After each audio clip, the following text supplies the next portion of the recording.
1994, huge year for Bad Religion, but you leave the band. By the time I leave the band, Smash has come out. Epitaph Records was completely blowing up. But also, Epitaph was requiring just everything I had to figure it out. No one ever told me how to make a company. Major labels were circling me, trying to buy the company. I was offered $50 million for half the company. Holy shit.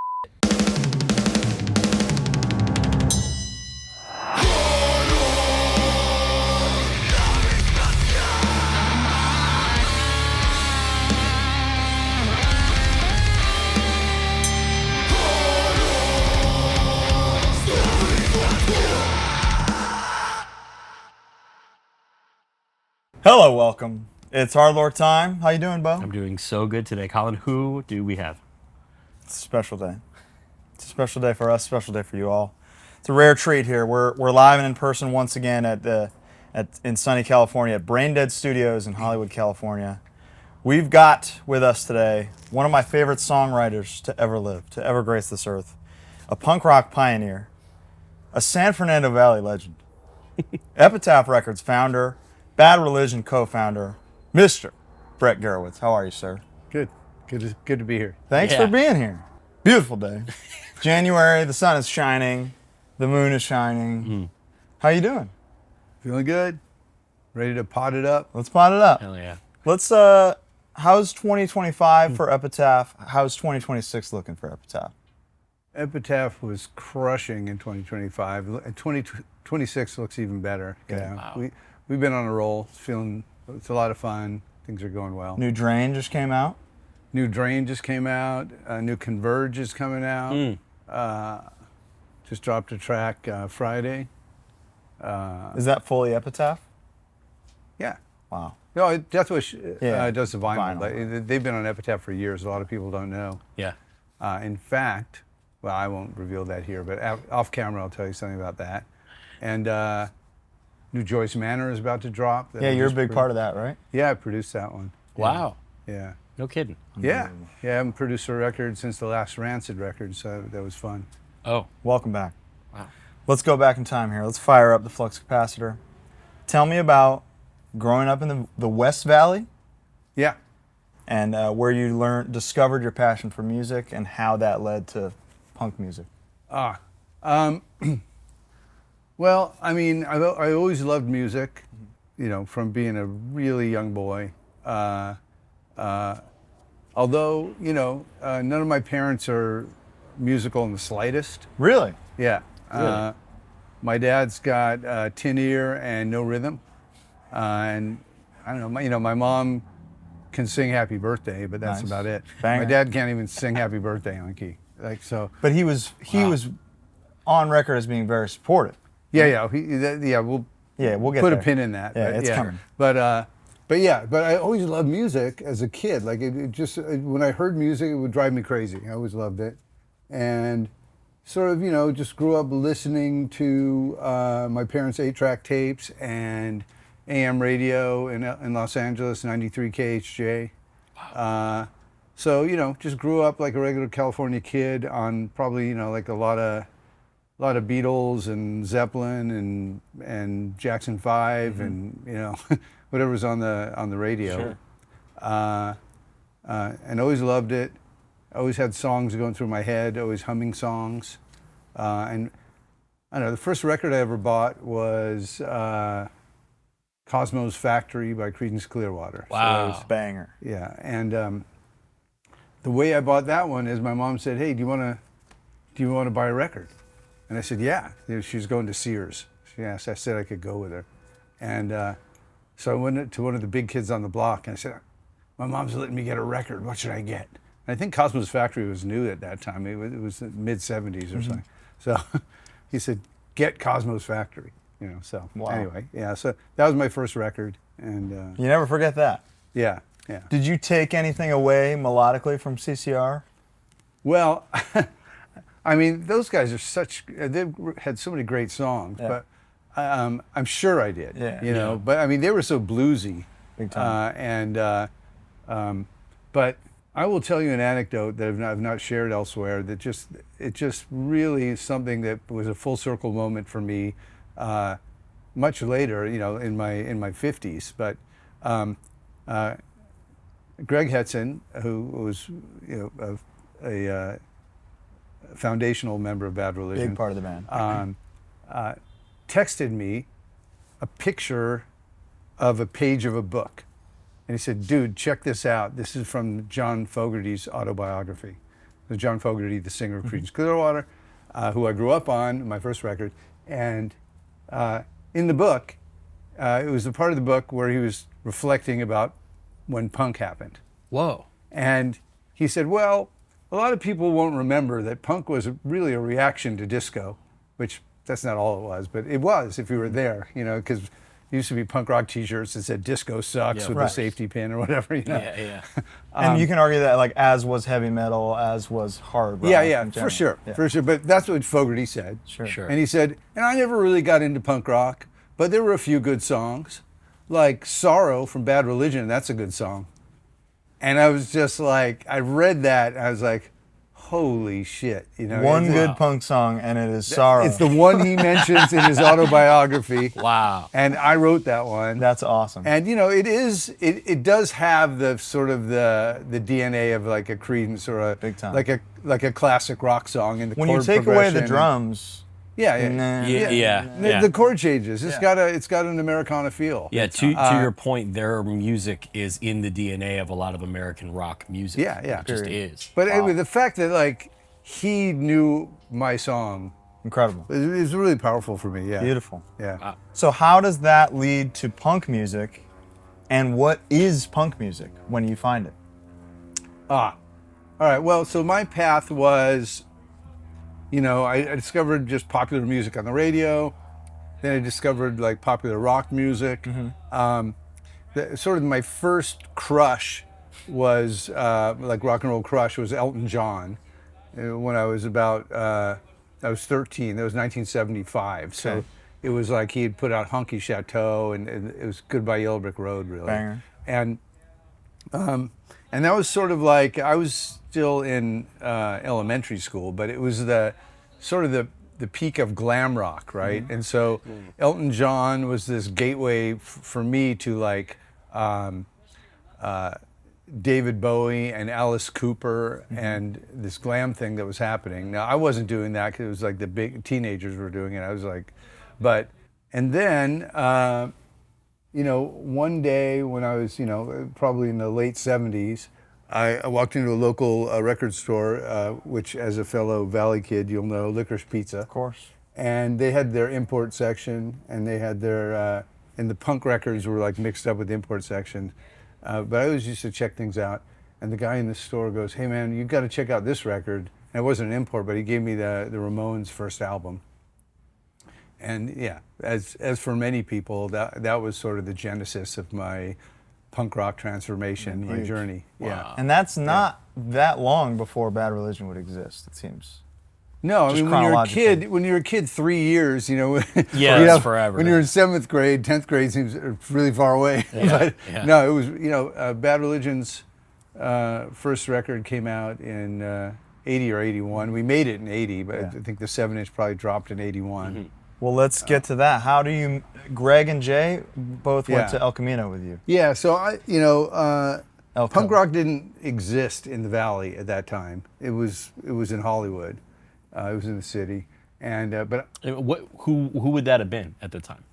Like, what bands were the bands at the punk bands that preceded us were the first ones that happened at the time of the Ramones were like the Screamers and the Weirdos. Weirdos. And then Social D would have been one of the bigger local kind of things first. Yeah, they were the same wave as Bad Religion, and we played our first show with them. But yeah, so in my school, I knew of one guy who was into punk, and it was my friend Tom Clement. Okay. And me and him were good friends. And then we knew this guy, Jay Ziskraut, and Jay introduced me and Tom. No. I was friends with Jay Ziskraut. I was also friends with Tom. But Tom introduced me and Jay to Greg Graffin and Jay Bentley. And they were in our high school also. But we were... They were a grade younger than us, though. Okay. Right. And Tom introduced us and said, "Hey, you guys, Brett and Jay play instruments. You guys should be a band." Literally, he came up to us in the quad and introduced us. He and made said, this happen. Whoa. Yeah, Tom did. Yeah. In fact, there's a song about. I think it's "I Give You Me, Give You Nothing" on Suffer. Is Big Pit in that song. Yeah. It's about Tom Clement. So. Okay. Wow. But long story short, there were 5 punk rock people at El Camino Real High School on Valley Circle. 4 in of them Hills. are Bad It was Religion. me. 4 of them were Bad Religion. And there was Tom. Okay. And I mean, Tom was a troublemaker, man. He was a crazy kid. Okay. I was pretty crazy too. Me and Tom were best friends. Crazy how? Just like juvenile delinquents, on a lot of drugs, getting in a lot of trouble, All the good stuff. vandalism. Just Longboarding? I kind of gave up skating when I started taking up music. Honestly. Really? I Yeah, did too. Yeah. Yeah, same thing. Yeah. You gotta save those ankles, And the It wrist? wasn't. It was just. I was just on to the next thing, Yeah. But I was skating as like when I was a little grom. But when I was in high school, I was about electric guitars and getting loaded. Amen. Now, does Tom know what he did? Well, Tom's not with us anymore. Right. But Did he No, ever? he knew, yeah. He knew that he helped Yeah. assemble this band that would go on to define a. oh, he couldn't an not era. know. I mean, Yeah. he was still like he would go to shows with us, and awesome. he was That's awesome. around for a while. When is the first time you hear Greg sing? At our first rehearsal. So we sat there in the quad, and I said well, I play guitar, and Jay Ziskraut said I play drums, and Bentley said, well, I play guitar, and I said I guess was the pushy one. I said, well, I'm already play guitar, so can you play bass? I said, okay, I'll play bass, and Greg said I can sing, and that Wow. and so we had our first rehearsal at Jay Ziskraut's house in his mom's living room. He had a Ludwig Vistalite kit. It was so Whoa. sick. Fuck yeah. That's he awesome. he had one. Yeah, I'm like, this must have been 79 or 80. Wow. And What were you playing? oh, some piece of shit. I had a. I don't know if it was at this time, but I had a electric guitar. It was Gibson's cheap version of their Les Paul. It was called the Paul. Yeah, Oh, the Paul. yeah, Because yeah, it wasn't yeah. even. It wasn't You know even. exactly It which wasn't good enough to be a Les Paul. Paul. It was like it didn't. Even, the wood wasn't even finished. It was like a. It's just like, Wow. But anyway, and I remember like Greg. Greg said, "Okay, well, let's go. Play. Let's have a rehearsal." And so I wrote 2 songs to bring to that rehearsal, and Greg wrote 2 songs to bring to that rehearsal, and my songs were Sensory Overload, and I think either Drastic Actions or Bad Religion. That's Okay, the actual song. so that made. I mean, those made it. They all made it. Yeah. I mean, crazy. the first few songs we wrote. And are everything those the except- first 2 songs you wrote in your life? No, Okay. but like they're probably like the 5th or 6th. Okay. Sure. Gotcha. Where are you pulling influences from to write songs to bring what are you thinking I want to do this kind Well, of so I was a music head. Like as a kid, like I got high and listened to music. Like I didn't like as a really little kid I did sports, but once I got into music, I would just listen to music constantly, and so I had a lot of musical Inclination. knowledge or something, But but when I heard the Ramones, then I started getting into anything punk I could listen to. So I was listening to a lot of Nevermind the Bollocks. I was Yeah, of listening to a lot of the Ramones. Buzzcocks were a huge influence. cool. I was listening to a lot of Singles Going Steady and their other record. So. Because you guys are fast. You're faster Fast. than a lot of those bands and a lot of what was happening at the Well, time. okay, right. Well, so those were my influences, but I knew that, right, so maybe I'm getting ahead of myself here, but by the time we formed the band, I'd been listening to punk. Yeah. So like me and Tom were listening to the Germs GI. That was my favorite record. Minutemen record, Yeah. Black Flag's Nervous Breakdown EP. Yeah. And so I was aware of the LA hardcore scene, right? Okay. Which was, I mean, it was brand new. Yeah, yeah. It was just happening in that minute. Does it feel like it's so far from you No. being in the valley, or does it feel No, like it's right. there? It was far away, but it was geographically. Yeah. I mean, it was a little bit far, but it felt like my music because it was people my age doing it. Yeah. And Felt it was attainable. It was just so. It was. Well, here's the thing: that the Ramones made it attainable because when I had been listening to the Ramones, I was like, I can play that. I can do this. Right, like Yeah. you know, Finally. I can't play like Mick Ronson. I can't play like Jimmy Page. I can't play like John Fogerty, but I can play like fucking Steve Jones or Johnny Ramone, right? Like when I heard those records, I just started like writing songs. I just started playing this. I could figure out their songs. I could write my own songs. And people don't really know about this, but I was in a sort of a new wave proto-punk band before Bad Religion. We never played a show, but we did a few rehearsals. We were called the Quarks. Okay. Because we were so small. We're such a small band, the smallest thing in Just the a little universe. quirk right? in your The discography, Quark. you know? Not The Quirk. Quark. Quarks. Oh, Even wow. crazier. Yes, Even really, smaller. really Very small, Quarky name. infinitesimally small, right? So So those are the first 4 songs you wrote. kind of. I wrote some songs for the Quarks, and so I knew I could write songs, you know. Okay. But anyway. When does it become Bad Religion? With the That name? first rehearsal in the quad there, we said let's do a band. We did that rehearsal. Right, I couldn't have had the song Bad Religion because we didn't have the name yet, right? So that first rehearsal was with Sensory Overload, and we played Drastic Actions, right? And of my 2 songs. But that's the first time I heard Greg sing. And it's like, motherfucker, we sound good. Yeah. Like we sound like a band, you know? Yeah.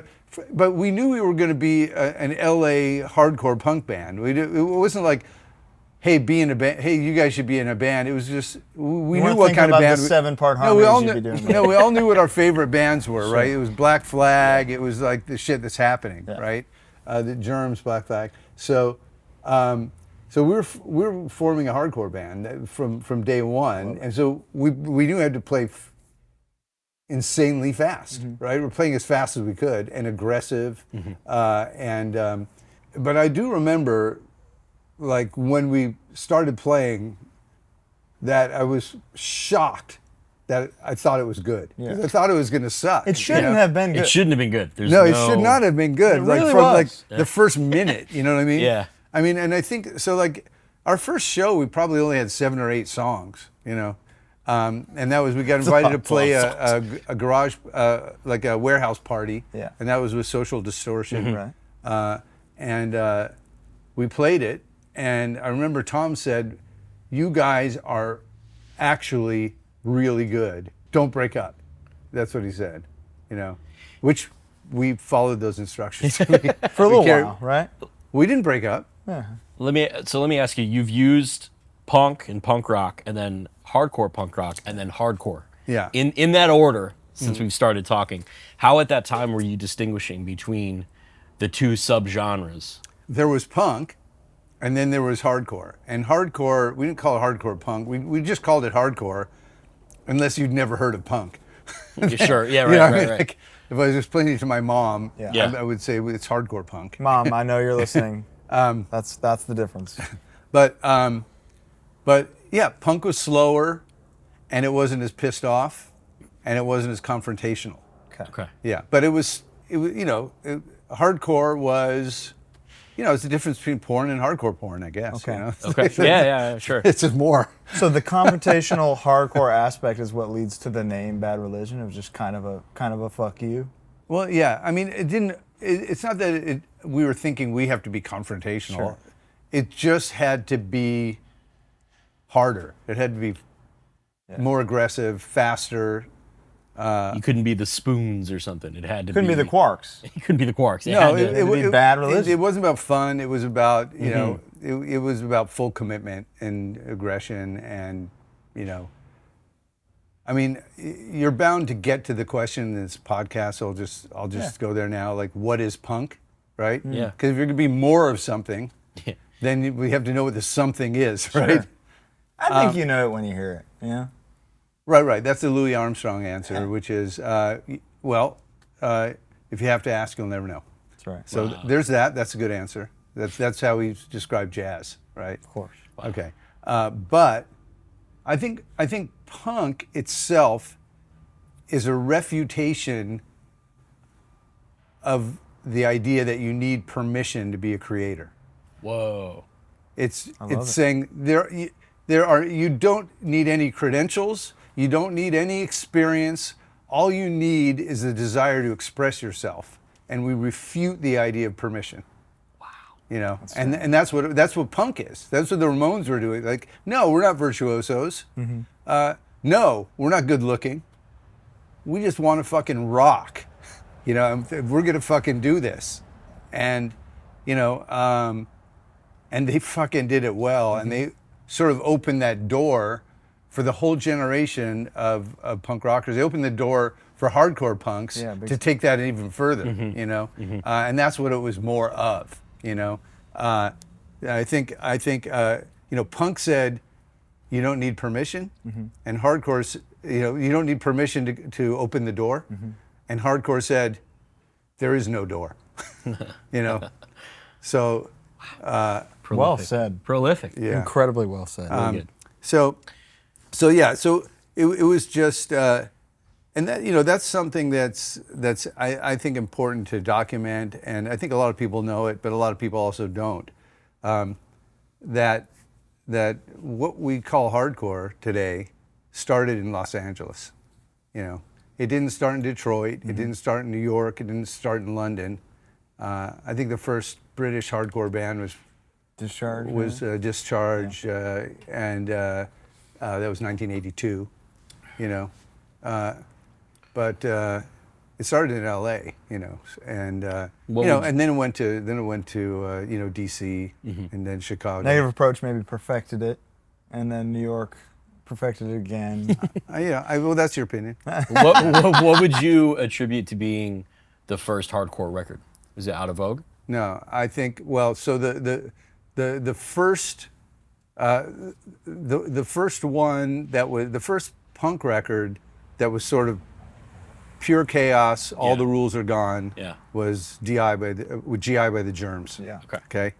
But it wasn't a hardcore record, but it was a spark that lit the hardcore movement. Okay. Black Flag invented hardcore with the Nervous Breakdown EP. Wow. That was it. And I was there, trust me. I mean, nothing came before it, and nothing was ever that hard.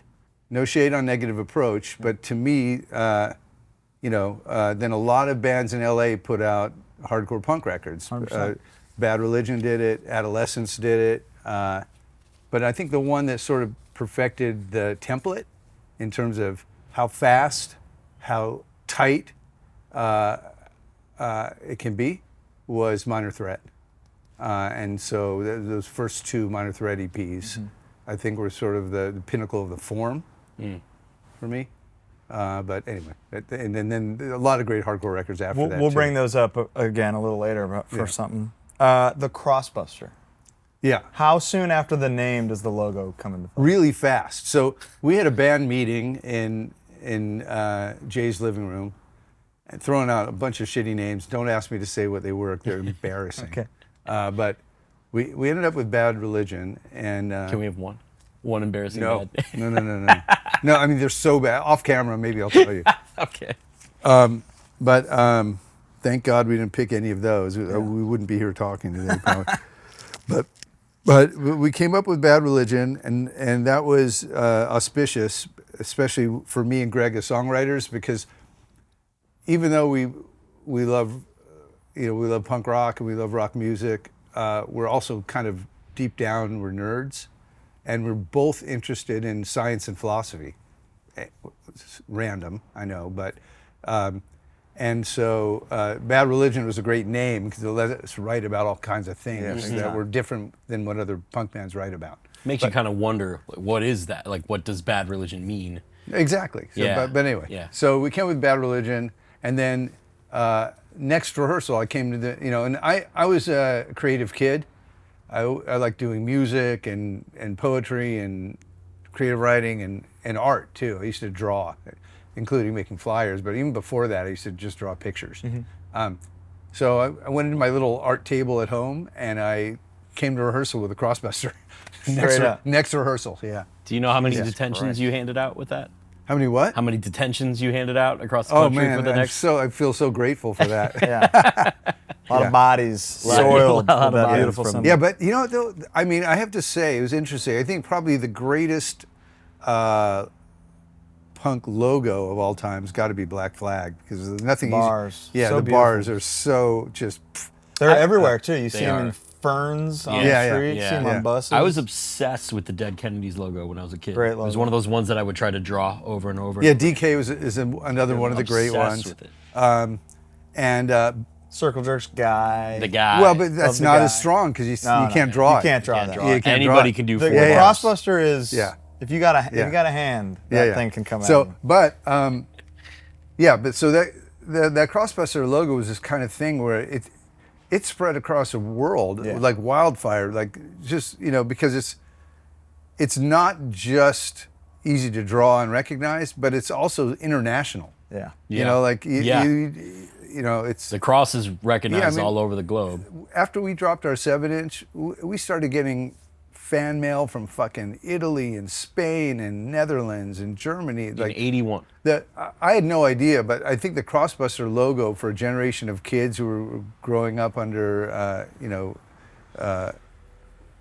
it just hit them. You know, Yeah. they're like, Yeah. "Oh my God, you can do that!" Yeah. Yeah. You know? Yeah. And there's another side of like you can't do that. Yeah. In that time, where Yeah. is there blowback around you and around the world for the band name and the logo? No, not really. I mean, I think we were too small in the beginning for there to be blowback, but the people who liked it were connected by it. And so Fritz Quadrata Pro. When I say Yeah, I those words, just stole that bold. Fritz Quadrata bold. Fritz Quadrata Pro bold.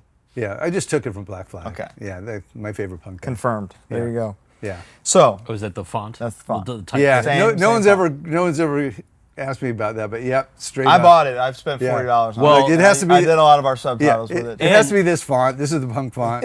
And we went to the Punk Rock Museum Yeah. in Vegas, and it's the Black It's Flag Fritz font, Quadrata and Pro. he went, I think that's the bad, you know, like Yeah. he just It is. he It's pieced great. together. It has to Remember be. It's killer. I think does NOFX has used it for. So then it would come time to put out the first 7. Some punk bands should call themselves Fritz Quadrata, It's pretty There's good. a Berthold City. or a is punk the- singer. Yeah. He could be Fritz. That's good. Fritz Q. Fritz Like- Quadrata, baby. How Yeah. you doing? Nice to meet you, Fritz Quadrata. So it's time to put out the first Bad Religion single, 7-inch. What gave you the idea to do this to yourself? Did people think you were insane? And how do you logistically go about starting a record label in 1981? Right. Yeah. So I wasn't starting a label. We were just we were a band from the Valley, and we were putting out our 7-inch. And back then, a lot of bands put out their own 7-inches. So that was common. Yeah, it was common. That's what you did. It was kind of like trying to get using DistroKid to put your thing on Spotify, but a lot harder. Yeah. You had to come up with like $1,000 Wow. approximately. That's you like know. $500,000 now. Yeah. I mean, it was and so anyway, I basically borrowed the money from my dad. Big Dick Gurewitz, right? Yeah, his name is Richard. Richard. In the 50s, when he was a kid, you could have the nickname Dick. Yeah. Because Dick, it wasn't a bad, it didn't mean penis. It meant, it was like a cool name like Dick Tracy. Totally, Yeah. Yeah. Now he calls himself Richard. Okay. Okay. Is he credited in the? He's credited as thanks to Big Dick. Yeah. fucking We awesome. thanked him. Yeah. That's awesome. So he made Epitaph happen. That is very cool. And- Yeah. But to be fair, we were, my dad was proud of me because I was doing something. I was doing something on my own and taking some initiative, and so he lent me the money. But we weren't. I wasn't starting a company. Right. But we wanted it to look official. And some bands, right, like Adolescents, were on Frontier, Records, Right. which is an indie. One word. And Black Flag was on SST, Yeah, yeah. So we didn't want it to look like we weren't on a label, but really we weren't. There was no label. Right. So we said, oh, what should we call it? What should we put on here? What should we call the label? And so Greg and I were big fans of King Crimson. Yeah. And they have this song called, I can't remember the song's called, but the lyric in the song is "Confusion shall be my epitaph," and we thought that was really cool. Wow. It's a cool word, and we Yeah. looked it up, and it's the words on your tombstone. Yeah, yeah. So let's call it Epitaph. And then the graphic designer who made the cover for me, because it was called Epitaph, he came up with a tombstone for the logo. genius. That's an E, Yeah, right? yeah. So that's how that all. It's on a lot of good shirts. How is the reception to the 7-inch? How many do you press? Yeah. Well, I'm a bad historian. There were 2 pressings. I can't remember exactly how many of each one, but I think we made like 500 of one of them and 1,500 of another, something like that. You know, really small numbers. Flying off the shelves? Did that seem No, like I'm sorry. Did that seem like a lot at the time? No, I didn't know anything. I thought like that, you know, when I first made the first batch, maybe I made 1,000, maybe it was 500. I just thought like, this is how much money I have to make them, Gotcha. and it's what I had to get everything done. Sure. And you know, I hope we can sell all of them. Yeah. But it wasn't like flying off the shelves. Basically, I had, you know, I had a car, and so I would and there were like 5 record stores within driving distance that would let me put the records in their store on consignment. On consignment, right. So I would drive to Zed Records in Long Beach and give them 5, and I'd drive to Moby Disc in Van Nuys and give them 5. R.I.P. I think that's long gone, right? Yeah, and then I would drive to Middle Earth Records in Downey, I think it was, and give them 5 or 7. Hell of a trek for 5 to 7 records. Yeah, no, but so I was just driving around and putting them in, and I think Licorice Pizza took some, the local one, and then I'd wait a week or 2, and then I'd drive around and I'd back to them, and they'd say, yeah, we could use some more. Wow. So then I'd put more in there, you know, and so that's how it went. Huge. But we did go through all of them, and and then what happened was that the guy over at Moby Disc told me that he would take like some boxes of them because Moby Disc, he was involved with a distributor called Gem Distributors. Okay. And so you know, they didn't fly off the shelves, but they probably sold them over a few months, you know. Okay. But the reception was really good. Like I didn't do a mailing or anything, but there were like music writers who would buy things from those stores, and we actually got reviewed in the LA Times, and it got a good review, you know, Finally, a band from the Valley. yeah, and somehow I guess people ordered them from the stores and mail order, and so we were starting getting fan mail from like other states and So it's out of just the happening. country. You're not even... No, people liked it. People liked the record, and people in LA liked it. Like, Yeah. so we started playing shows with other bands, and then I mean, it's a well-known story, but we were friends with the Circle Jerks, and we were friends with all the bands. So Greg I always say Greg Hetson walked the record upstairs to Rodney on the Rock at K-Rock, but Keith Morris says it was him that did it. So I really can't remember. Greg or It's Keith? so damn long ago. But one of the Circle Jerks walked our this is before this. Oh, sorry. Yeah, I'm getting okay. Before the 7-inch came out, we had the tape of the 7-inch. Okay. And one of our friends in the Circle Jerks walked it up to Rodney on the Rock, and we waited out in the car and we're listening to Rodney on the Rock on the radio while he walks up there, and he played it on the radio. Wow. So and Rodney liked it, Wow. and so that worked immediately. yeah. So the song "Bad Religion" started getting played on Rodney on the Rock, and you may not know this, but so back then there was no punk rock on the radio, and it was even hard to find punk rock records. So especially ones from England or New York. Yeah. So what Rodney would do is he'd play like the best song from all of the punk bands on his show, and his show was like on weekends at midnight, right? Okay. And so all the punks would record his show. It was like a 2-hour show. Oh, wow. So everyone had all these cassettes of Rodney's shows, and that's how you would discover new punk music, right? Wow. And so if you got played on the show, so suddenly all the punks have our song. They're all trading it around. Yeah. And they have Rodney, he called us Bad Religion. It's like, all right, that was bad Relgion. Oh my God. What? Yeah, I mean, the first time he ever said it, he That maybe mispronounced saved it. you in that one instance there. Yeah, but anyway, so we started getting popular in the scene because we'd gotten played by Rodney, and we were on a bunch of people's mixtapes of punk, and that really helped us. And then the 7-inch came out after that. Okay. So that informed the success of the 7-inch. Yeah, that helped it go. And then and the people promoting punk shows back then, that were these guys called Golden Voice. And You ever heard of them? And so Golden Voice started putting us as like they put us on support as a main support for a lot of the punk shows, and that really helped us a lot too. And also we got our friends with Adolescents always asked for us to open for them. Jerks would take us up to San Francisco with them. Yeah. It sounds like in addition to writing good music, a lot of things fell in place, really fortunately. It was fortunate, but it was also like. But you're driving to Long Beach, Yeah. and you're driving to the Valley, and you're doing the work. Well, also there weren't that many. It was a small scene. It was like, I don't know how many punks were in the whole scene, maybe 2,000. And they were all actively searching for stuff at all times, basically. And we all almost knew each other. Yeah, you know, right. it was like, like if you were walking down the street and you saw another punk, that wouldn't be normal, right? You'd be like, oh, do I know that guy? And if you didn't know him, you'd go up to him and then you knew him, So I kind of felt that way until like 10 years ago. maybe. If, Yeah, if I saw a fully yeah. tattooed guy, I could assume he's heard hate. Right, but it music. was really like that, you know what I mean? So it was a very close-knit scene, and if a band was pretty good, they could get shows and, yeah. So you're playing a lot locally. Yeah. You kind of blow through 2,000 records. Yeah, It's time to do an LP. yeah. How does How Could Hell Be Any Worse come to fruition? Just kind of the normal way. We're all going to school. Well, I was getting ready to drop out of school because I dropped out of school in 11th grade. So it was either still in school or just took the equivalency exam. Okay.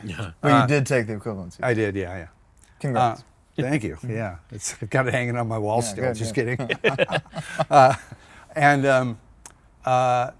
We said, hey, let's do an album, and me and Greg started writing songs, and we started rehearsing them, teaching them to the band, going into a demo studio that was it doesn't exist anymore. I can't remember the name of that place, but we demoed out a couple of the songs, a few of them, and when I had made the 7-inch, I had learned how to make records, right? Which is one of the things you have to do is you have to get you have to take the tape and you have to have it mastered, and then you have to have it. You have to cut lacquers, Right. And so I went to this place which also no longer exists. It was on Santa Monica Boulevard called Gold Star Studios, legendary place. Phil Spector worked there. It had the legendary echo chamber that Phil Spector used. Oh, wow. Ramones made End of the Century there, but like a lot of the Beach Boys recordings were done there. Legendary California studio. But Johnette Napolitano was the receptionist at Gold Star. Okay. And she was sort of this punk rock chick with like long purple hair and piercings. She was cool, right? She was older than me.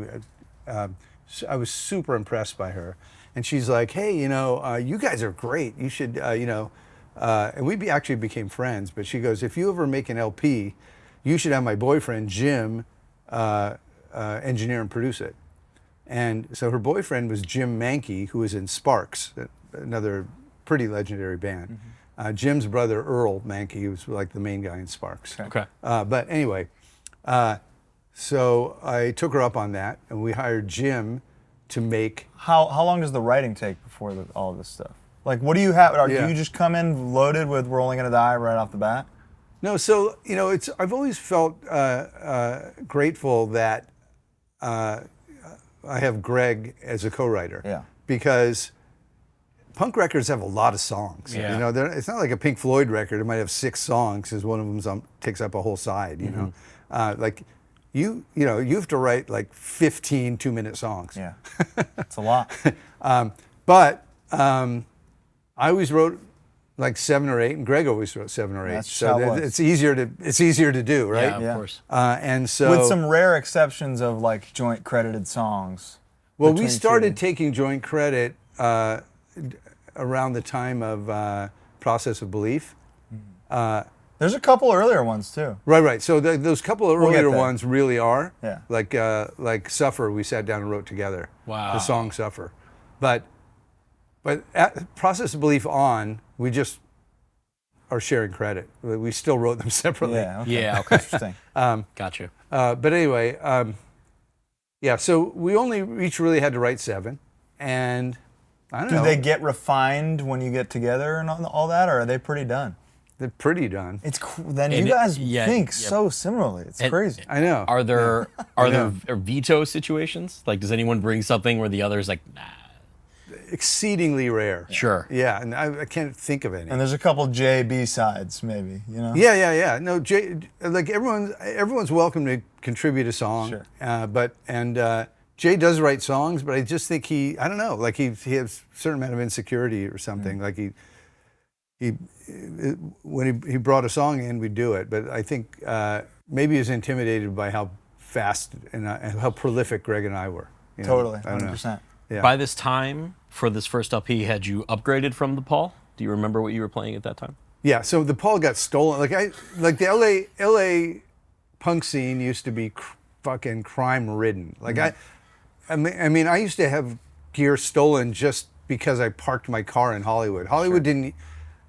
I call the old Hollywood the shitty old Hollywood. Like people think of Hollywood as Beverly Hills. People don't live here. But in the '80s, when the punk scene was happening, Hollywood was like a bad Crime. neighborhood. Yeah. It was run down. It was junkies and pimps and gangbangers. You and, saw pimps? Huh? You saw pimps? Fuck yeah. What are they wearing? Where? They look cool? Well, did they look cool? They look like Huggy Bear. No. Okay. They're pretty cool. No. I mean, it was dereliction. You know, it was, Yeah, of Hollywood course. was run down. Yeah. You know, it was, and so yeah, I used to have guitars stolen out of my car. Gotcha. Like windows broken. You know, so you end up Grabbing it, yeah. I learned to keep them in my trunk, but Smart. by the time I made How Could It Be Any Worse, I don't know what guitar that was, but it wasn't the Red Rocker yet. She's coming. And it wasn't anything good. you Okay. know? Yeah. I can tell you what the amp was. So. Please. So I had, this is partially why it sounds so weird and garagey, but I kind of like it now. But I had I went and got a Music Man HD 130 head. Whoa. I got that out of the recycler, right? So it was like a lot of power, a Music Man head. And I thought I was buying a cabinet with it, right? So I bought a Music Man cabinet. But what I didn't realize was I didn't know anything about equipment at that time. And this cabinet was a Music Man 410 open back cabinet, because what it was, it had been a Music Man combo that the guy took the Modded. brain out of. Yeah, you're right. And it just had the 410s in there, Wow. right? So that was super weird sounding. weird. So I had this head with this combo speaker cabinet that didn't go with the head or match it. Right. And because it has an open back, there's no low end coming out the front at all. But then, like, nothing can literally ever sound like that again, which is pretty cool. Very true. True. But then the other thing I did is I had a box called an orange squeezer, right? Which was, it's basically a compressor with gain. Oh. And I didn't know what compression was. Right. But but when I put that on my guitar and I cranked it, it drove the head harder. Okay. And would give me more distortion. So, and What we're this looking wasn't a pedal. The orange squeezers were this thing, you'd stick it in the jack of your guitar and then stick the guitar cord into that. But Whoa. So it's like an XLR gain booster, but for no, guitar. it was like a pedal that doesn't go on the floor. Weird. And It was a weird thing. Was you it could battery look it up. powered? Yeah, battery powered. Wow. Yeah. Was it like just a small little cylinder? Yeah, it was like a little square. Weird. Just look it up, orange squeezer. Wow. Squeezer. And did it They're have? killer. I have one now that's built into a pedal. But That's awesome. Yeah. Did it have any kind of adjustments to it, or was it yeah, just it set? had compression and output.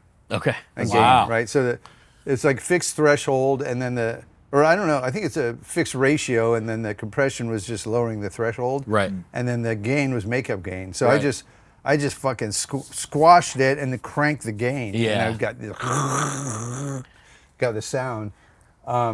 So that's what that was the sound. I don't know what the guitar is, but it's probably something with a stock. So with How Could Hell Be Any Worse, you have bands like Agnostic Front collectively calling it one of the best hardcore records ever. Who's anyone to argue at that point? Thank you, guys. To that point, last year, my band played a fest in Europe, and Madball played, who of course are directly related to Agnostic Front.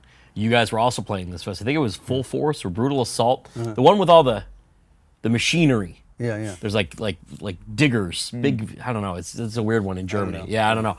And Freddie said this goes out to one of the. He says this goes out to the greatest hardcore band of all time. We have royalty. This is for Bad Religion. Oh man, yeah, I love Freddie. We did some Madball records at Epitaph, and I think Big Chris is part of their crew. It's interesting to me because when I listen to How Could Hell Be Any Worse, it doesn't sound hardcore anymore. But we were making a hardcore record. I think when I hear that's hardcore. Oh, cool. That's cool. Like, I appreciate that, but I think there's a breakdown in the song. but it's not as but hardcore evolved, right? Yes, and for so sure.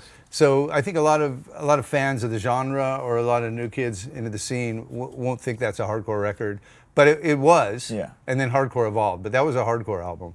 I think if you think that, there's no way to deny that it is. Cool. Know? Yeah. And there's no moment on this record that feels like kids making music, you know? It's like, or young people even. It's timeless, great songs ahead of the curve. Do you have any fond memories of putting it together? Well, yeah, so getting back to it, so Jim Mankey was producing it. We had very, very little money to make it, and so we had to find a cheap studio. Okay. And Jim found this place called Track Record. It was on Melrose, and he got this deal where they would give us the studio for like, I think it was like $300, but we had to go in after they closed and leave in the morning before they got there. So we were going in at midnight. And this is a very common thing we're learning about older bands. So we've heard this. So we went in there and did that, and we did it I think over 2 or 3 nights, evenings. So we must have been in there for like 8 hours until the sun came up, like 8 or 9 in the morning.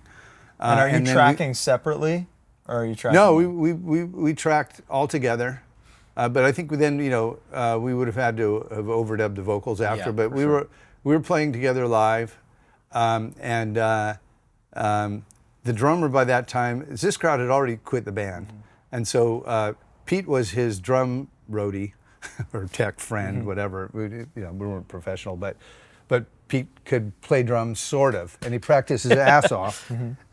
And so he was our drummer on that record. Or was it?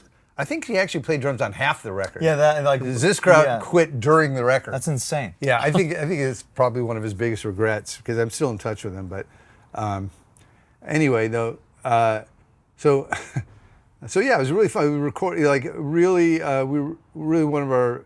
Maybe our third or fourth recording experience because we'd recorded demos, we recorded the EP, we'd recorded for comps, and I always used to get super nervous recording.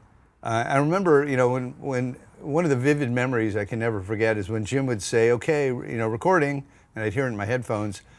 I was standing, we were all standing like we were at rehearsal. My ankles got weak, like my ankles started wobbling because I was so nervous that I didn't want to make a mistake on the recording, You don't feel that anymore. No, I mean, now I'm a recording 16 engineer. 16 LPs later. Well, no, I mean, 16. I probably made 300. Right. As a recording engineer and producer. Totally. And, So now I know if you make a mistake, you just go over it. You're recording. It's not live. Yeah. But with like tape at the time, how big of a pain in the ass would punching something in be? It wouldn't have been. It wouldn't have been. I don't think. But I was just a dumb kid, and it was so important to me. Yeah. That like sitting there, I'm recording my record. Yeah. And my ankles got weak. Well, that's cool. Another thing I remember is like, the studio just had some stuff laying around, right? So like there was a timpani sitting there. And so that's how we ended up having, I don't know if you've ever even heard it, but we have a timpani in that song, In the Night. Yeah, it's in the night. Pete's like, hey, there's a timpani. Should we? It's like, yeah, let's use it. Cool. Is that like the like acoustic guitar that comes in the bridge of We're Only Gonna Die? Is that just we always something meant to do that, and there was a piano there, and there was I think you know, because there was a piano there, we got to have piano on Fuck Armageddon, This Is Hell, and on Only Gonna Die, which sounds really Superb. good. Yeah. So I'm glad those were happy accidents. Wow. Do you get asked to repress or re-release Into the Unknown? All the time. Tell me of the story. What happened with the records in the warehouse? Bad Religion was pretty popular when we put out Into the Unknown. Sure.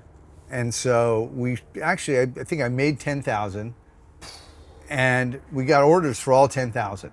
Wow. Right? Now, the record is such an abortion, a musical abortion, that, you know, Jay ended up quitting during the middle of making the Wow. record. And I now fully agree that he was right to do that. He should not have made that record. I know I'm going to get people to tell me that they disagree and they really like it. And maybe you'll even say that. I hope not. But anyway, whatever. But I think the people who say that to me are just trying to be, they're just trolling Contrarian? me. Contrarian, Yeah. But we shipped 10,000. They all came back. Like, No way. Yeah, I mean, there was, I think we got, you know, I don't know how it worked, but I think we got 10,500 returns. Just kidding. Like, you know, it sold like nothing. I mean, like, Wow. Yeah. So it was a So great, this- it was sorry, a is great failure or disaster. Are these orders to stores? To distributors. To distributors. Yeah. By then I figured out that I could sell to distributors instead of driving to stores. So. Genius. And I mean, it is a completely different band sonically, you know? Yeah. Yeah, but it wasn't like, I don't know, you know, it was just, Greg and I had both been fans of prog before we went punk. Around the same time I was listening to glam, I was listening to prog. Those were like the left of center forms of music, Sure. which I always gravitated to.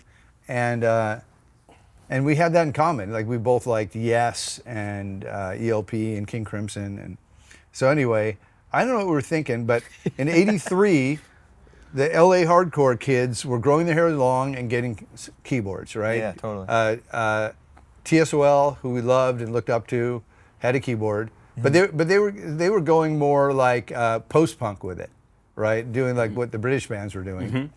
And so I brought a keyboard to rehearsal, Roland Juno 6, monophonic. whoa. And Wow. yeah, you couldn't play a chord on it. And Greg was like, cool, now we're doing this. This is and us he now. started writing songs. He wrote a full-on prog song. Yeah. Right? And I was like, oh, okay, I'll do that too. And it was just idiotic. But you weren't alone though, because if you go back to like most hardcore bands especially, the second LP is something else. Yeah. Yeah. There's a second LP-itis that like everybody's got to get through. Yeah, Or it's it's just a new- like you know what, you dumb kid, you have to learn your lesson. gotta I'm learn glad it. I learned it.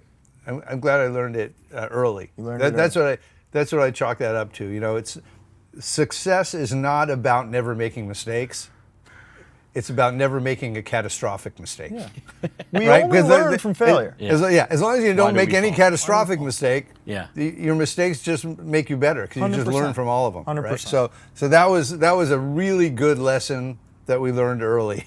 And you would leave the band in 1983 to go to Rehab?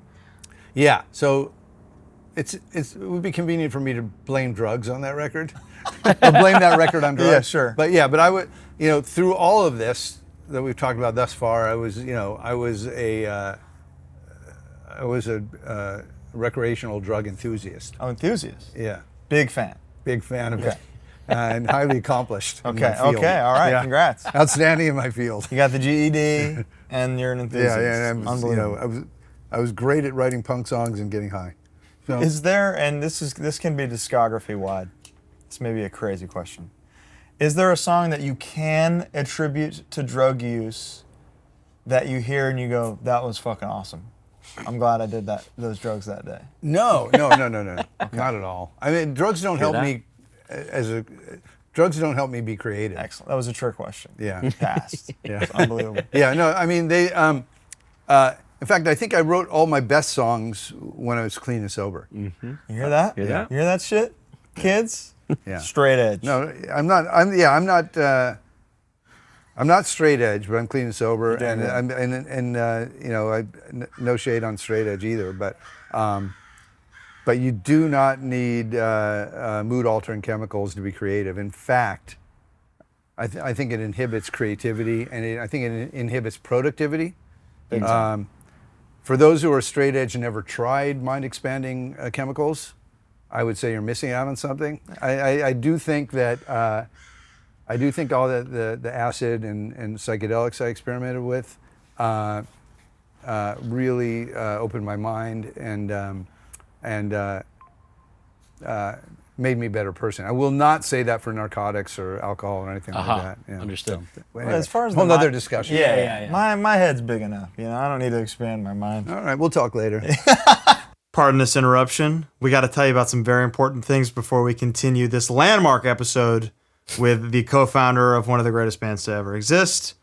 Speaking of guitars, which this man Brett plays, we know a little thing or two about guitars as well. Bad Religion, good guitars. Well said. This episode is brought to you by Dunnable Guitars, which are, in my opinion, and many others, the guitars for heavy music. Listen, you guys heard of a band called Sagwa Sugarbog? Because that's what they play. And they sound great. You heard of a little band called God's Hate? Because Anthony uses one. And Taylor uses one. Alec uses one. They sound fantastic.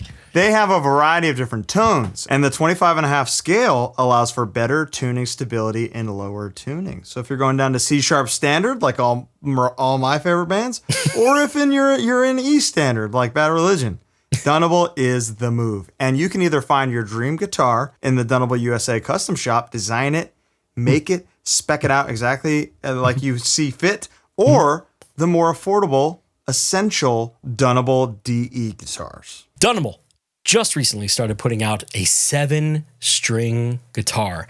Now, a lot of you might be thinking, 7-string? What do I need that many for? I'll tell you exactly why, because you can go even lower, even heavier. You know who plays 7-string? You know who plays 7-string guitars? Who? A little band called Crowbar. Then who is anybody to argue with that? And they ain't using Dunnable 7 strings yet. Wait till they find out about them. It's going to change. The world may change.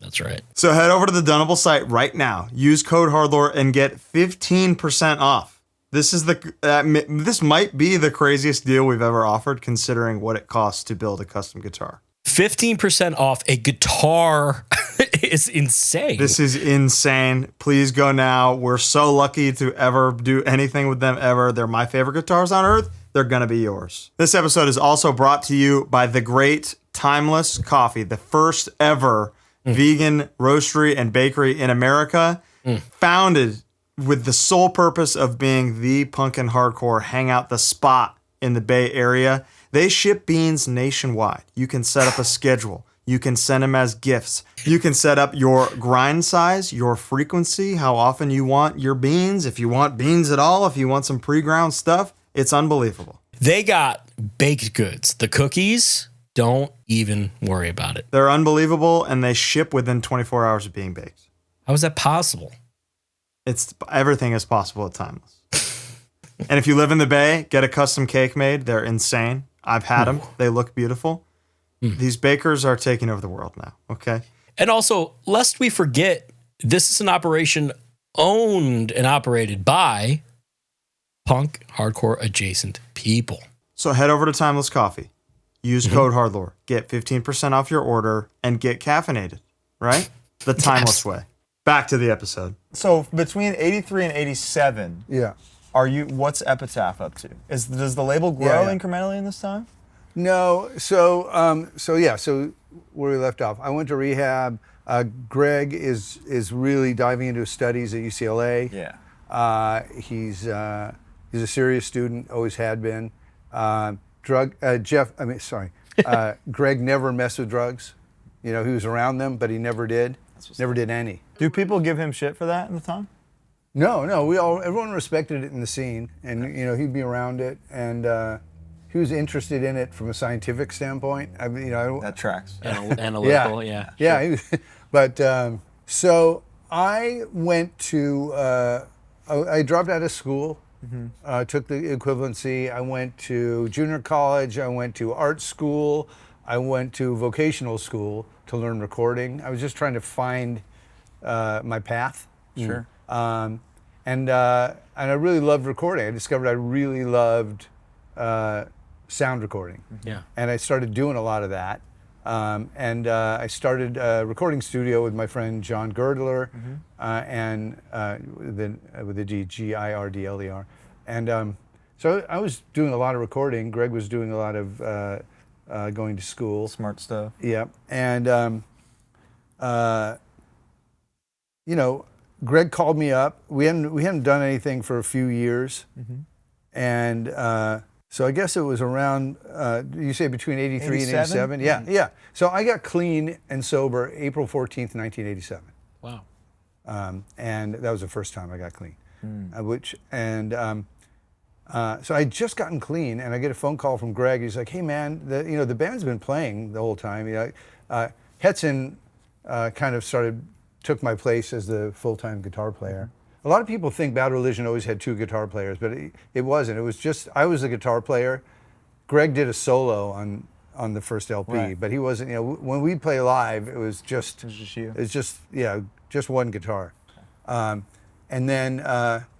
then when we sort of broke up after Into the Unknown, Greg kept the band going, Greg Graffin, with Greg Hetson on guitar. Right. And they would just do sporadic shows, on and off. And it Would wasn't they really, play mostly How Could Hell Be Any Worse stuff? Yeah, nobody. Into the Unknown only got a couple songs Back got to the played Known? at a couple of shows, Okay. right? Yeah. They got the message. Fact. Yeah, oh yeah. Yeah. Okay. So Greg goes, "Hey, we have a show at Gilman Street, and Hetson can't do it. Will you do it?" I'm like, "I don't know. And he's like, "Oh, come on, it's fun. You won't believe how big the crowds are. The kids go off. It's super fun.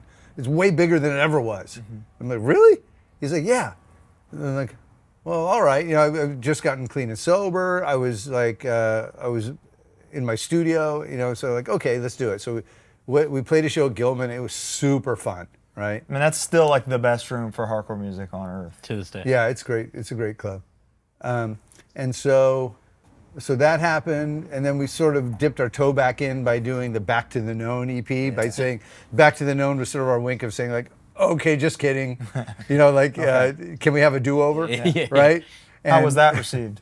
It was received fine. Okay. You know, and it was an okay record. I don't know why we re-recorded the song from the EP, but it's sort of like we're still figuring things out. Yeah. But then what started happening was that my studio was doing well. Like I was recording tons of bands, you know, art bands, noise bands, punk bands, country bands, like anyone who's sort of underground in the LA scene were using my studio. And it was really cheap. It was $15 an hour.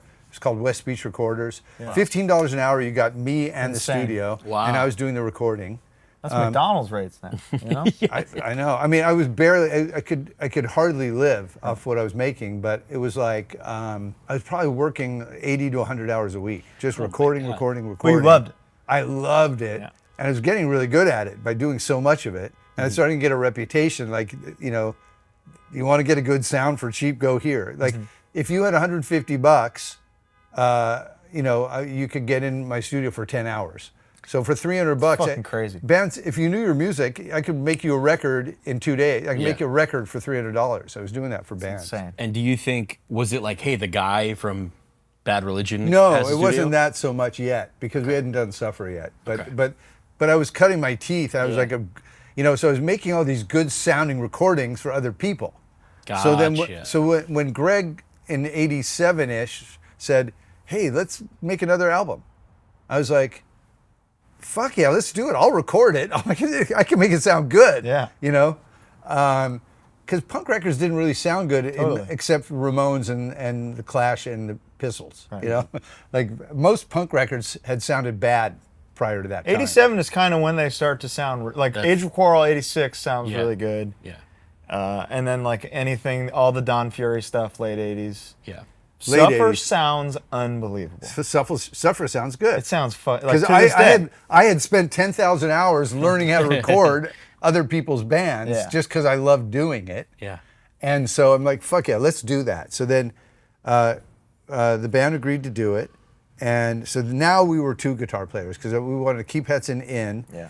and even though Circle Jerks were still going, Right. so, and with two guitars, we sounded really good. Mm-hmm. And Hetson was a way better guitar player than me, and so, And the jump, come on, you know? yeah. He's a jumping bean. Yeah, he's got a good jump. Where did And he invented it, right? Both Gregs had hair at that time. Hey. Still had hair. So where did the harmony come from? Bad Religion is a band that Yeah. has a signature type style of harmony. yeah. It came from the Adolescents. A good answer. That's where it Good came answer. from. But where did those come from? Yeah. It came from the Beach Boys. Okay.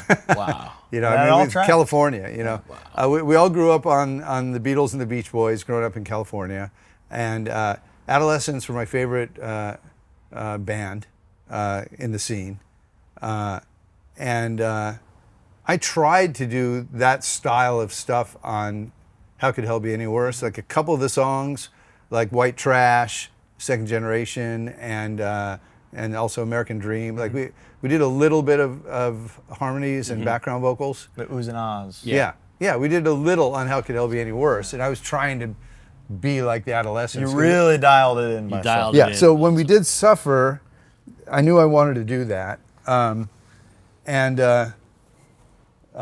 So we did Suffer, and we recorded it in 7 days. Greg and I wrote it over the course of, I would say, 2 months, where we were going to rehearsal. We'd each bring 2 songs in each time, teach it to the band, go home. 2 weeks later, have a rehearsal, 2 new songs, go home. Now, when you bring in a song, Yeah. is it lyrics, melodies done, everything? Yeah. Wow. Straight up. Yeah, so I have to teach it. I bring him in, I write down the chords on a piece of paper, and then I would write down Greg's lyrics for him. And to show him the melody, I would sing it.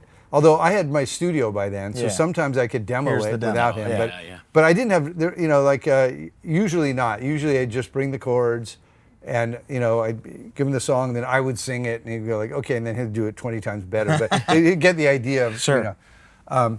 But yeah, they're finished songs. You can play them on acoustic guitar, you know. So Suffer comes out and is like this big restart button for the band. It's like this, you cement For the band, but also for the scene. for the scene and the label. Well, yeah, I mean the label, right? Right. 100%. Yeah. So that year, that was the year that Op Ivy, what was the record? Energy and Suffer came out. Yeah.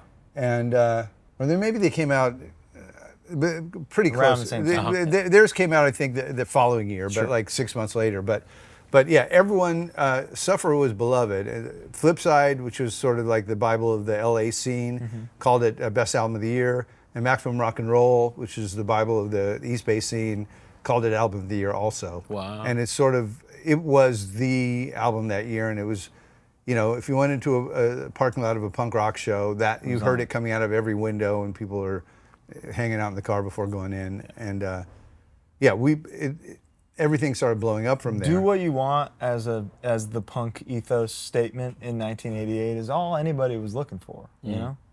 Yeah, I wrote that song and it took me 10 minutes. I wrote it while I was recording some other band in the Yeah. other room. Oh. And then we would take a break, and I wrote it. Now, when that happens, are you just like, there's the melody, and there it is in my mind, I got to get this? Yeah, I write the riff, I write the music, and then I can start going, and then I come up with the words and I sing the words on top, and it was like, you know, so. Jesus Christ.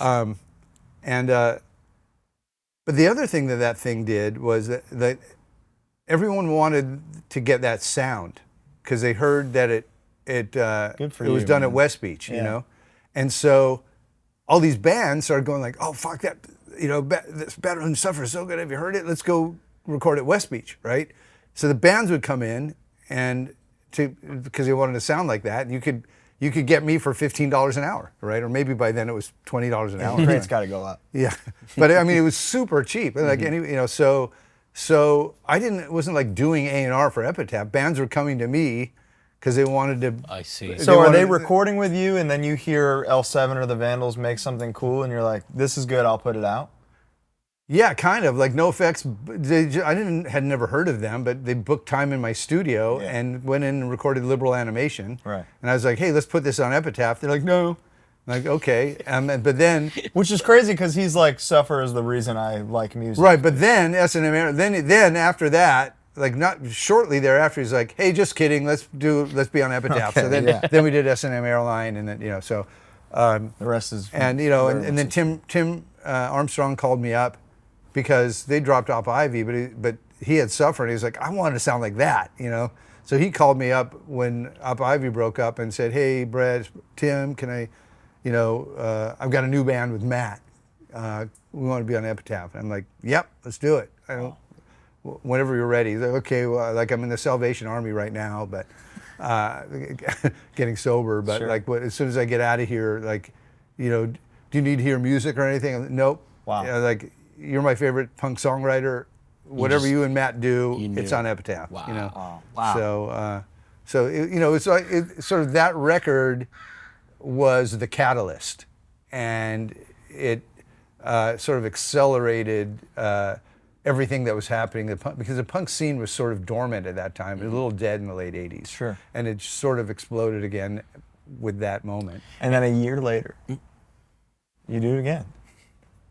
Yeah, it was so fun and so You easy. do that so fast. I only had to write 7 songs, and I'd spent a long time not writing anything. Yeah. And I'm really creative. Greg's creative and prolific. We can write punk songs, Sure. Wow. No Control, 1 year later. Yeah, and the mission statement for that one is, let's do Suffer again, but make it even faster. And it really is. Yeah, because you know what? Right, but here's the thing. We had learned our lesson, right? We made How Could Hell Be Any Worse, Yeah. and everyone liked it. And then we fucked up by changing it, Yeah. changing up. So we're like, let's fucking not do that again. Sure. Everyone loves Suffer.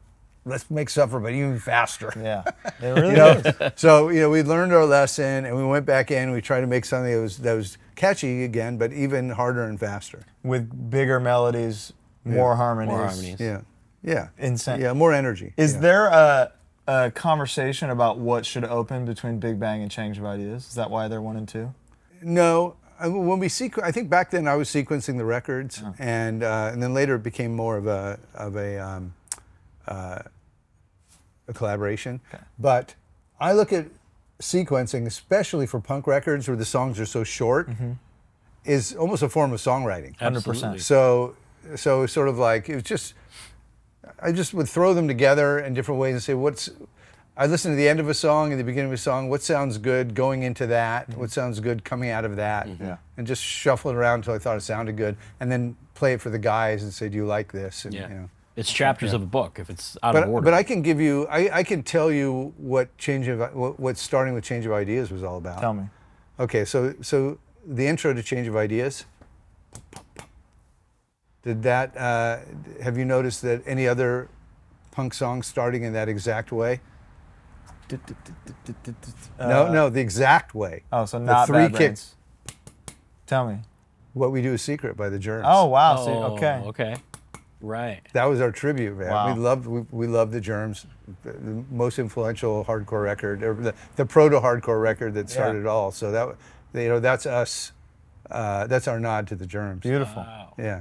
We were just talking about Makes it. a lot of sense. Yeah. Yeah. Are you seeing all this stuff happening at the time? The busyness in the studio, the reception of both of these records, being contacted by bands, putting more stuff out on the label. Are you seeing this as like we're doing something's happening here, or is it all happening so fast that you're just kind of doing the next thing every day? Look, I was like, when No Control came out, I was probably 18 months or 20 months clean and sober, right? So like for me in my life right then, it was all about like chop wood and carry water. Like I was like, okay, I've been a fuck up for my whole life. I'm just trying to fucking, I'm trying to fucking get my shit together here. Yeah. So I was working hard. I was being diligent. I was meditating every day. I've always been into meditation. I was like, I was just like keeping my nose clean, keeping my head down, and doing the work and doing everything with integrity. real. And I didn't really see it for what it was. I couldn't zoom out and know what was. that's It takes exactly. time. It I takes couldn't time. know what was happening, but I knew that my life was better. Things were going well, Wow. No Control is still at the top of Bad Religion's popular releases on Spotify. Still top 3 in the essential albums on Apple Music. How does its impact resonate with you almost 40 years later? And did you feel at the time you'd made something special, especially with it being so soon after Suffer? Yeah, I knew No Control was a good record, but that feeling of like, holy shit, what did we just do? Yeah. We had that on Suffer. Really? Like, yeah, when I remember me and Jay were driving home from Tijuana. We had played a gig at a legendary club down there called Iguanas, and where like some insane punk shows happened. And we were driving home, a pretty long drive, and we were listening to Suffer on cassette.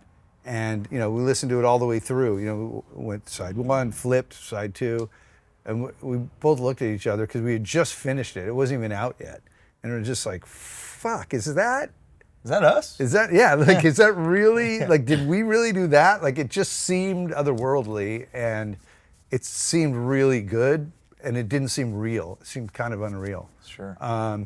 And so, and then I think No Control. It felt like a big achievement. But because sort of, I think Suffer had set the standard.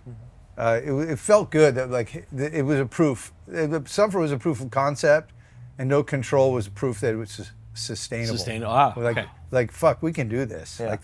We can do this till the wheels come off. And the wheels have yet to come off. Yeah. And that's Yeah. maybe the most insane thing. I think Bad Religion is maybe the band in history that has done the most with the least, if that makes sense. Yeah, it's crazy. You really never. It's crazy. You've evolved.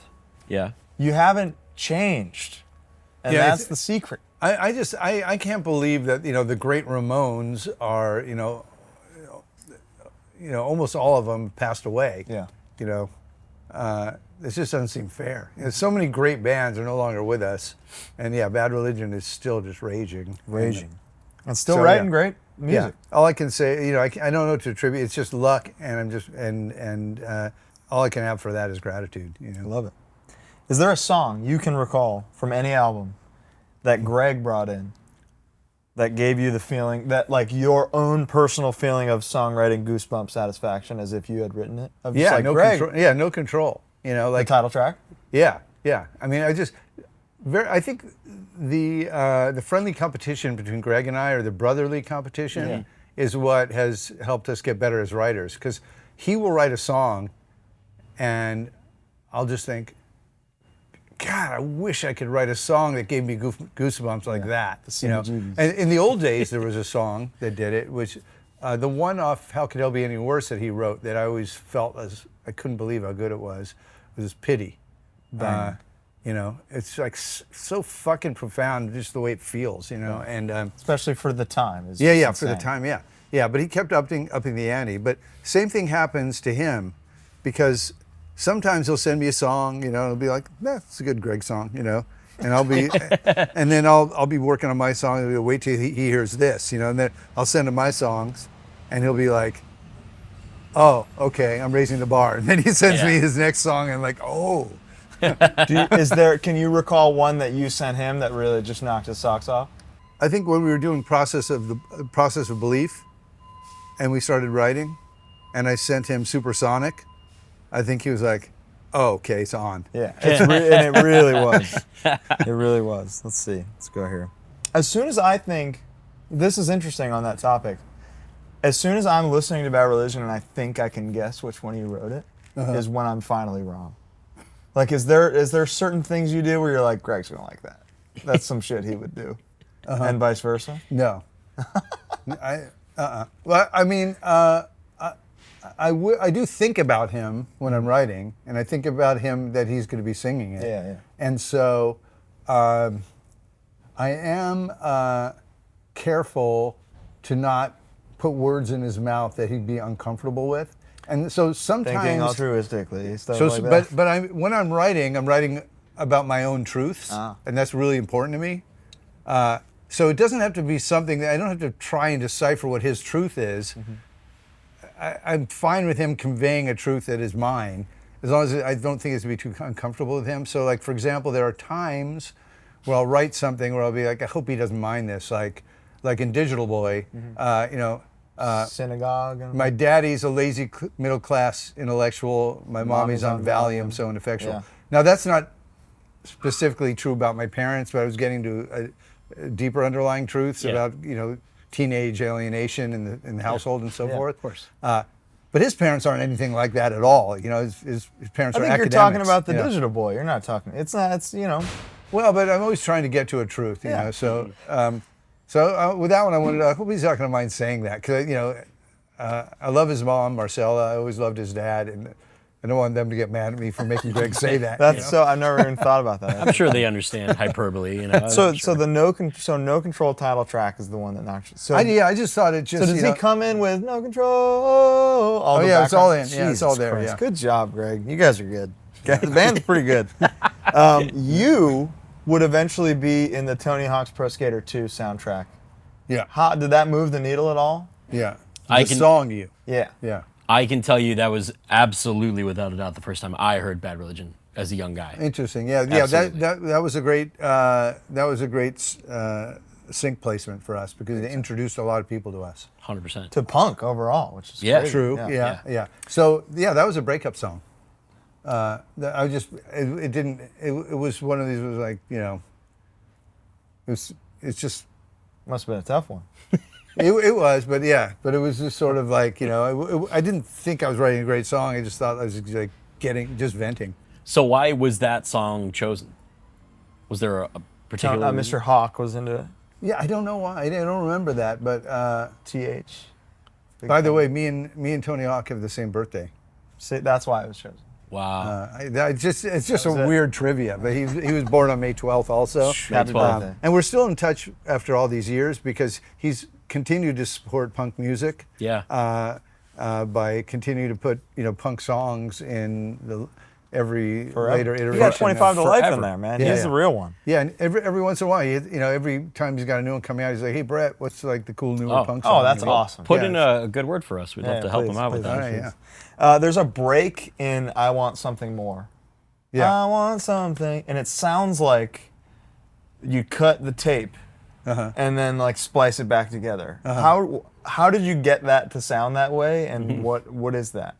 Yeah, well, I used to do a lot of tape editing, so I might have just done that. I want but something. Also, yeah, no, I think the way, Oh. I don't think I would have used an edit for that, although I could have done that by putting in a piece of leader, but I had a Soundcraft 2400 console, which if anyone can find one of those, they're fucking killer for rock music, and they're not expensive or anything. Full Moon Fever by Tom Petty was made on the same shitty console. They just sound great for drums and guitars.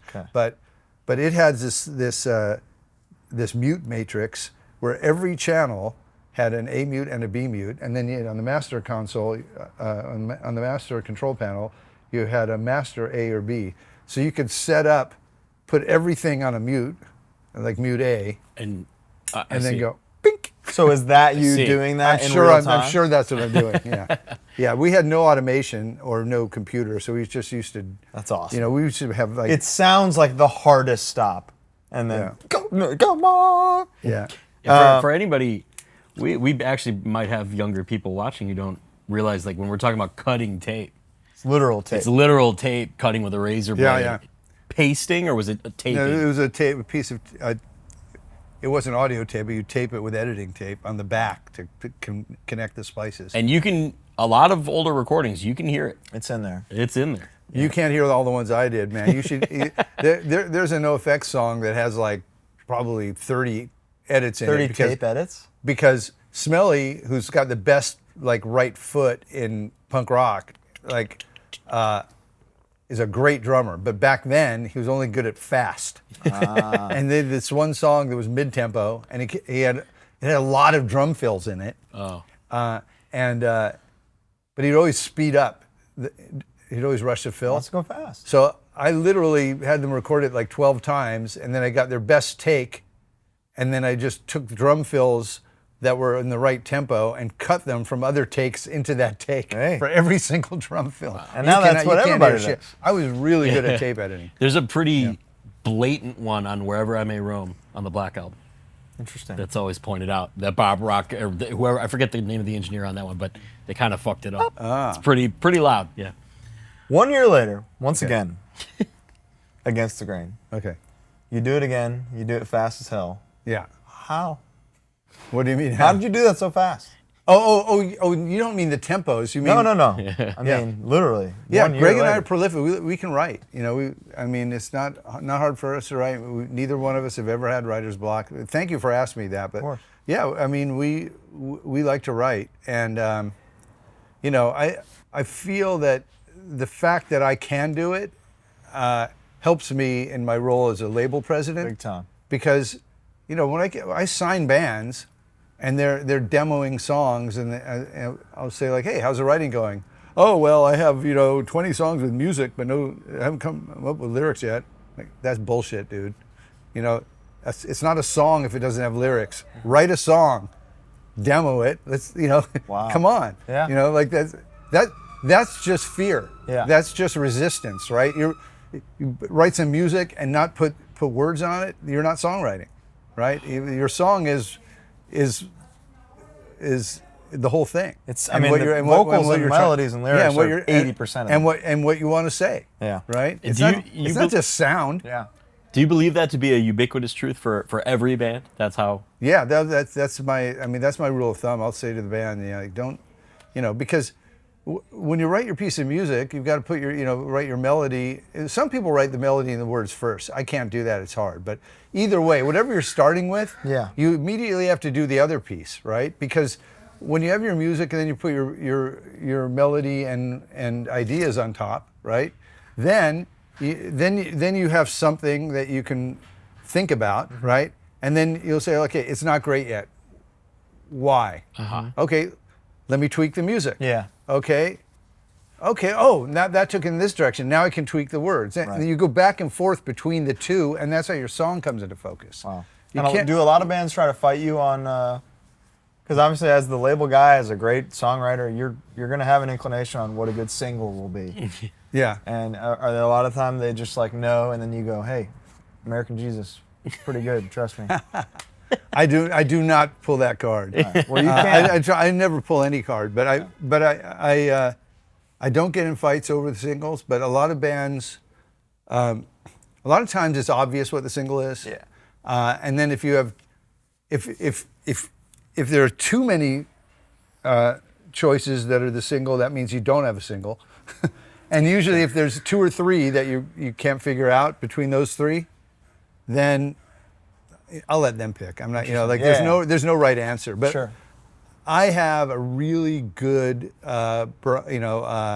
method of picking a single, and that is just like I get goosebumps. The CBGBs. Yeah, it just makes my skin, makes the hairs on my arm raise when I hear the single. It is fascinating Every time, sometimes to look back at Bad Religion records and see what was first and second single. Where like sometimes the breakout hit is the third single. Yeah. Sometimes it's Process of Belief where it's just sorrow and you don't need anything else. Yeah. That's fascinating. Against the Grain, no radio play, no TV play, 100,000 records sold. So my memory of Against the Grain is, that year, the biggest punk bands in the world were Bad Religion and Fugazi. And we were both selling around 100,000 records, and we both could sell out the Palladium. And, had different styles, but and of course there was no radio because punk had not been played on the radio yet. Ever. So... Other than Ricky in the Morning or whatever it was called. Rodney. Rodney on the Rock yeah, and Rodney Midnight. on the Yeah, Rock. right. Specialty radio. Yeah. That's what they call that. Specialty Okay, shows. sure. But that's not radio play. Sure. And for the audience, it's a different world. There's no streaming. There's no internet. Yeah. There's no smartphones. There's no way to discover music other than hearing it on the radio, or hearing them play it at the record store, or hear it at your friend's house. But this is just 100,000 people going to the store and picking it up. Yeah. Good job. Thank you. 21st Century Digital Boy is one of the greatest punk hits of all time. How did that feel to just finish and present to Greg? I felt insecure about it because it wasn't fast. Uh-huh. And we'd sort of set that as one of the rules, like we would only play fast songs. And I wanted to do one that wasn't fast. And I brought it to rehearsal. Our sound guy at the time, is Carrot, or his other nickname was Rudy, goes, "You can't do that. You can't play that song. That's not punk." Wow. He literally told me that in front of the guys. Wow. And so, I mean, I think him saying that to me made me defend it. I said, "Fuck that." Yeah. You know, I say it's punk, so it's punk. That makes it extra punk. Yeah. Yeah, No rules. Yeah. Fuck that. We're doing it. You know. So, but I was insecure about it. Interesting. That's fascinating. Because you step out of the context, you would never think. Yeah, that but well, because bands are always, and I was no different. Bands are always insecure about the one that sounds different. But the thing is, why is a single called a single?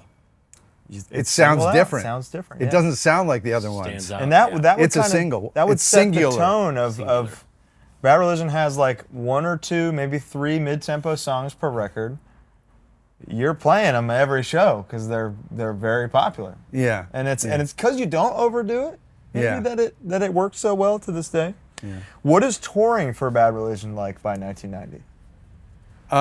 So it was massive in LA, Yeah. massive in New York, massive in Chicago, you know. Kind of like, you know, medium-sized shows in between those places, you know.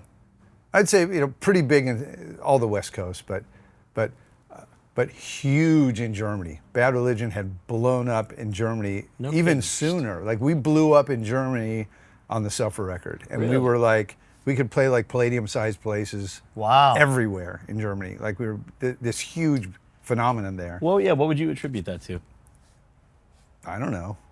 Yeah, I mean, they just loved it, you know. Yeah. So, yeah. Had other punk bands in your world been going to Europe at that time? I know Black Flag did famously. And, Yeah, no, a lot of but it was bands were, common. and American punk was getting popular there. okay. But I mean, it became the like second home to all of New York hardcore for 15 years. Yeah, so. American hardcore got Huge. popular in Germany. Yeah. But Bad Religion were the biggest band, to the point where, you know, we were playing like rock star level places all over Germany. Yeah, tour buses, Yeah. like big rigs with our equipment in the kitchen. Wow. You know, like bringing around a ping pong table and setting up in the arena, so playing True ping pong punk before the show. luxury. Yeah. Wow. Okay. And then the States, it still was taking a minute to. Well, no, fully I mean, catch it up. was huge in the big cities, Right. You know, Yeah. but still, Springfield, Missouri. yeah, Springfield, Missouri, we played for probably 500 or something. Yeah. I mean, I'd kill for that. Yeah. that's crazy. Right around the corner is Generator. Yeah. This is a bizarre Are experimental we going to do every masterpiece. record? We'll be here till tomorrow. We'll speed through some of them. But, Okay, but okay. yeah, I want to talk about them. Okay. The title track, Are You Back on Drugs here? No. No. Crazy song. And so Oh, the awesome. song Generator? Generator, yeah. Oh, yeah. You're not back on drugs. No. All right, no, good. no. Good for you, man. Yeah. Was this recorded? I never made any record on drugs. Is this when? Well, I mean, except How Could I Be Any Worse? Okay. Is Generator when you finally stop recording things live, or is this still somewhat recorded? No, live? it recorded live, but I had just moved West Beach into a new studio, so that's why it sounds different. Oh. Okay. It's the first record I made at the Hollywood Boulevard location for West Beach, and I was learning the room, and we had a new board. I had a Trident Series 80B instead of my Soundcraft. Okay. So it does sound a little weird, and I don't love the sound of that recording. Although I made records on that in that room that I loved. Like I made the Let's Go record there. Yeah. That Although I sounds tracked fantastic. it at Fantasy, but I mixed it at West Beach. What comes to mind when I just say the word Generator? Positive experience, negative experience? Yeah, positive. Yeah.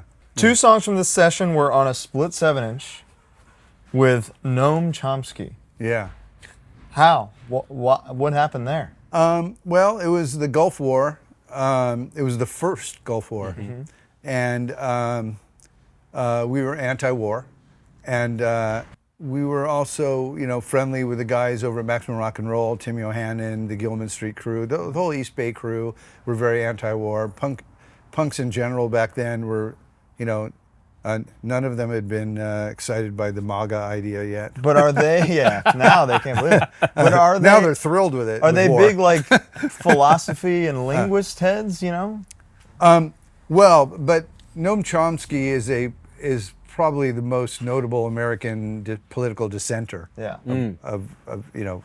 And so I think the idea came from Maximum Rock and Roll, who they have their own label and they put out records. And so they hit me up and they're like, hey, we want to do we're doing out a spoken word 7-inch with Noam Chomsky. You want to be on it? And I was like, and I mentioned before that Greg and I are both into science and philosophy. So I was aware of his writings, and I thought that would be an honor to do that. So I wrote the song "Heaven Is Falling" as a war protest, specifically to be on that split 7. That's awesome. Wow. Yeah. Any more words about Generator before we move on? Generated the record. Well, it's the first record with Bobby Schayer on drums. Right. And it gave it a different quality in that sense. He's a great drummer. Yeah. Many people say that he's their favorite Bad Religion drummer. Yeah, I love Bobby. Bobby's a great drummer, so that record's a great showcase of his stuff, and it let us do different things because of his vibe as a drummer, and he is like a great swing when he drums. And yeah, I think we were just stretching a little bit. Oh, that record we had Eddie Vedder, from Pearl Jam. Well, he's on Recipe as well, right? Oh, On Watch It Die. Wait, he's not on Generator at all. Sorry, okay. I'm mixing. We'll get there. We'll get there in a minute. Yeah, same studio. I'm back there in West Beach. But okay, yeah. 1993, Recipe for Hate. Yeah. Unbelievable. The success of American Jesus, did that individually as a single change things for the band much? No. I mean, that song became a popular song in the punk scene and one of our popular songs live, but it wasn't a huge song in any sense. Like, it wasn't ever played on the radio. It wasn't a radio hit. There was no streaming. Streaming didn't exist, so you couldn't tell how many people were playing that song compared to other ones. Right. So all we knew is, that was a song. Does the live show inform? Yeah, it went off live. Okay, yeah, it went off live. Yeah. So Wow. there was definite awareness that it was a popular song, and Greg and I think we knew we came up with a good one on there. Yeah. And that was a joint and that's my favorite video too for that song. Great video. Yeah, I think that's my favorite Bad Religion video, and my buddy Gore Verbinski, who's a great movie director and producer. Pirates of the Caribbean. Yeah, he shot that video. Unbelievable. So my favorite record changes a lot, but Recipe and Generator are kind of always in the top 5. So cool. No, I love those two too. you guys are doing great. 1993 not only marks a big change and a big year for Bad Religion, but Epitaph is on the verge of massive, game-changing success. Yeah. Walk me through 1993 and what the label's experiencing at this time, and what you're experiencing. Yeah, so the label's really growing. I think we have 3 or 4 bands that are selling like in the range of 100,000 records with every record. And that was, NOFX, Bad Religion, the Offspring on their first record, Ignition, were selling around 50, 60,000 records. We also had Rancid. We also had Pennywise. So it was almost like, the stuff we were signing was All it was working. It was, everyone was liking everything, and all the bands were doing well. And the label had gotten to the point where I couldn't just run it out of the back of my studio. I used to run Epitaph out of my West Beach Recorders office. Yeah. And then I kept our records in a storage space under the freeway, under the 101 there, where Gower goes under the 101.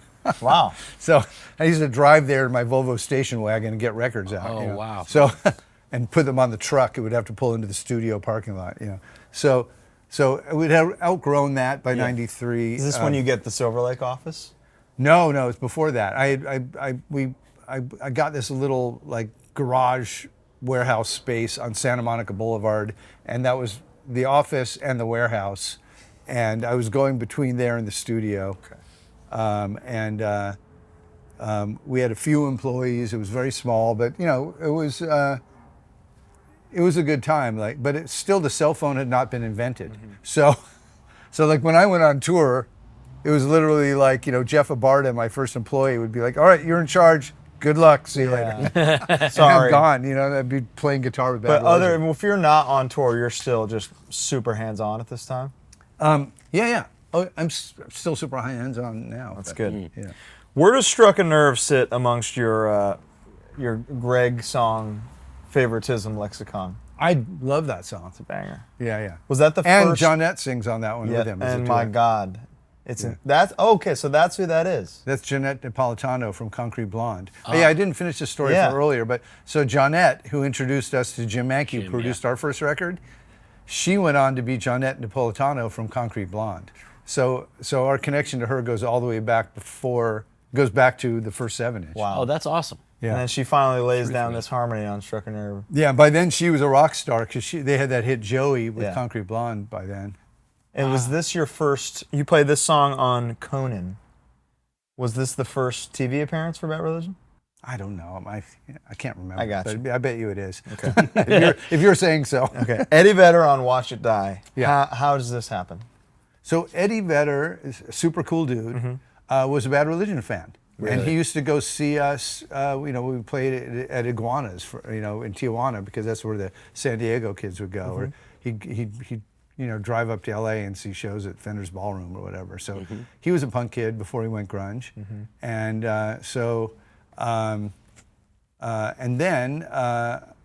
We reconnected when Bad Religion got popular and Pearl Jam were popular, and we asked him, and he's such a down to earth dude. Like, he drove up to West Beach Recorders in his fucking beat down rusty Mazda pickup truck, and pulled into the parking lot and came in and sang "Watch It Die," Doing his thing, doing his Yeah. full thing. Yeah, the full. And is like 10 out by 93? Yeah, it was Yeah. out. So they're just Yeah, he was a big rock star, and he just pulled up Fucking in his hell, man. Mazda pickup and That's amazing. fucking sang a song for us. So how does the Bad Religion on Atlantic conversation start? And is there part of it in your mind? Are you like, why is somebody else going to do this?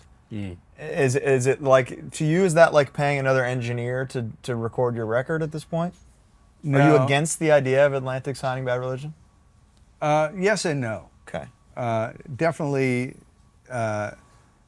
mixed emotions. Yeah. The way it happened was this fanzine writer, kid from the scene, Mike Gitter, he'd been around forever. He's still around doing A&R. Friend of the show. Huh? Friend of the show, of the Mike. Yeah, Gill. you know Mike. Everyone Yeah. knows Mike.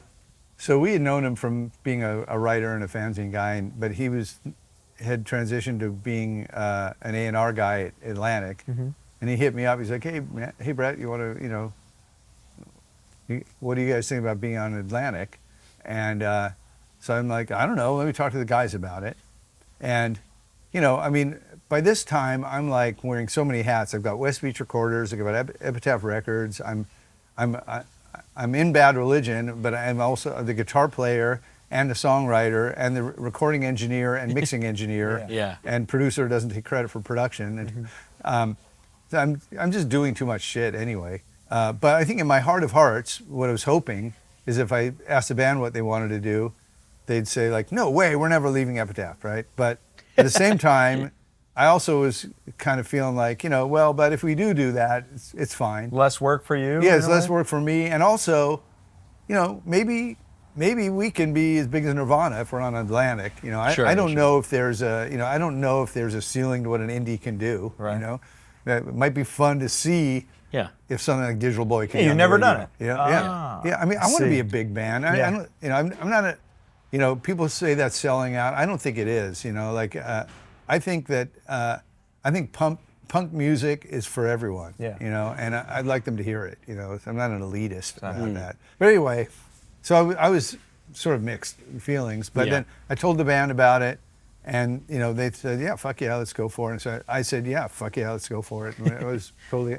I didn't ever let the band know that I had any reservations because I felt there was a conflict of interest, and that would not have been the honorable thing to do. Aha. You know what I mean? Because I didn't know if being on Epitaph was holding them back. You know what I mean? Like I really couldn't know. So So if they had said to me, no fucking way, Major suck, we're staying on Epitaph forever, I would have been like, okay, cool. Cool, yeah. Yeah. See. But if they were kind of like same as me, like, maybe let's, it could be cool trying that, then I wanted to do it. And so And anyway. that you did. So they Yeah. did they fully buy Recipe from Epitaph? No. The deal was, because I had already put Recipe for 8 out. Yeah. Or I was just about to. I'd maybe already taken the orders or something. It's listed as really a re-release, an Atlantic re-release, right? Well, but I released it, Yeah. right? So there was a first pressing had already come out Right. worldwide. Right. And then we did a deal where Epitaph would keep it for, I should remember this because it's still in place, but, or no, I have it for the world again. Okay, cool. Yeah. But I think Epitaph kept it for one territory and Atlantic released it in the other. So it was either Epitaph had North America and they had Europe, or Epitaph had Europe and we had North America. I can't remember, but so it was a split. Atlantic put it out somewhere and I kept it for half the world. Yeah. Okay. And then the next record after that would be on Atlantic. So Stranger Than Fiction is the first proper, fully Atlantic release. Yeah, you know what? I think Atlantic had it for Europe. I had it for North America. Okay. Yeah. Okay.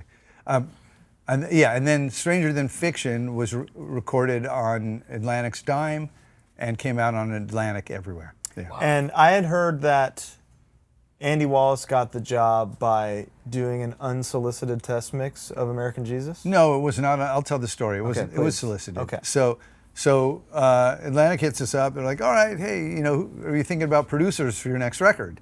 And I had produced every Bad Religion record. Yeah.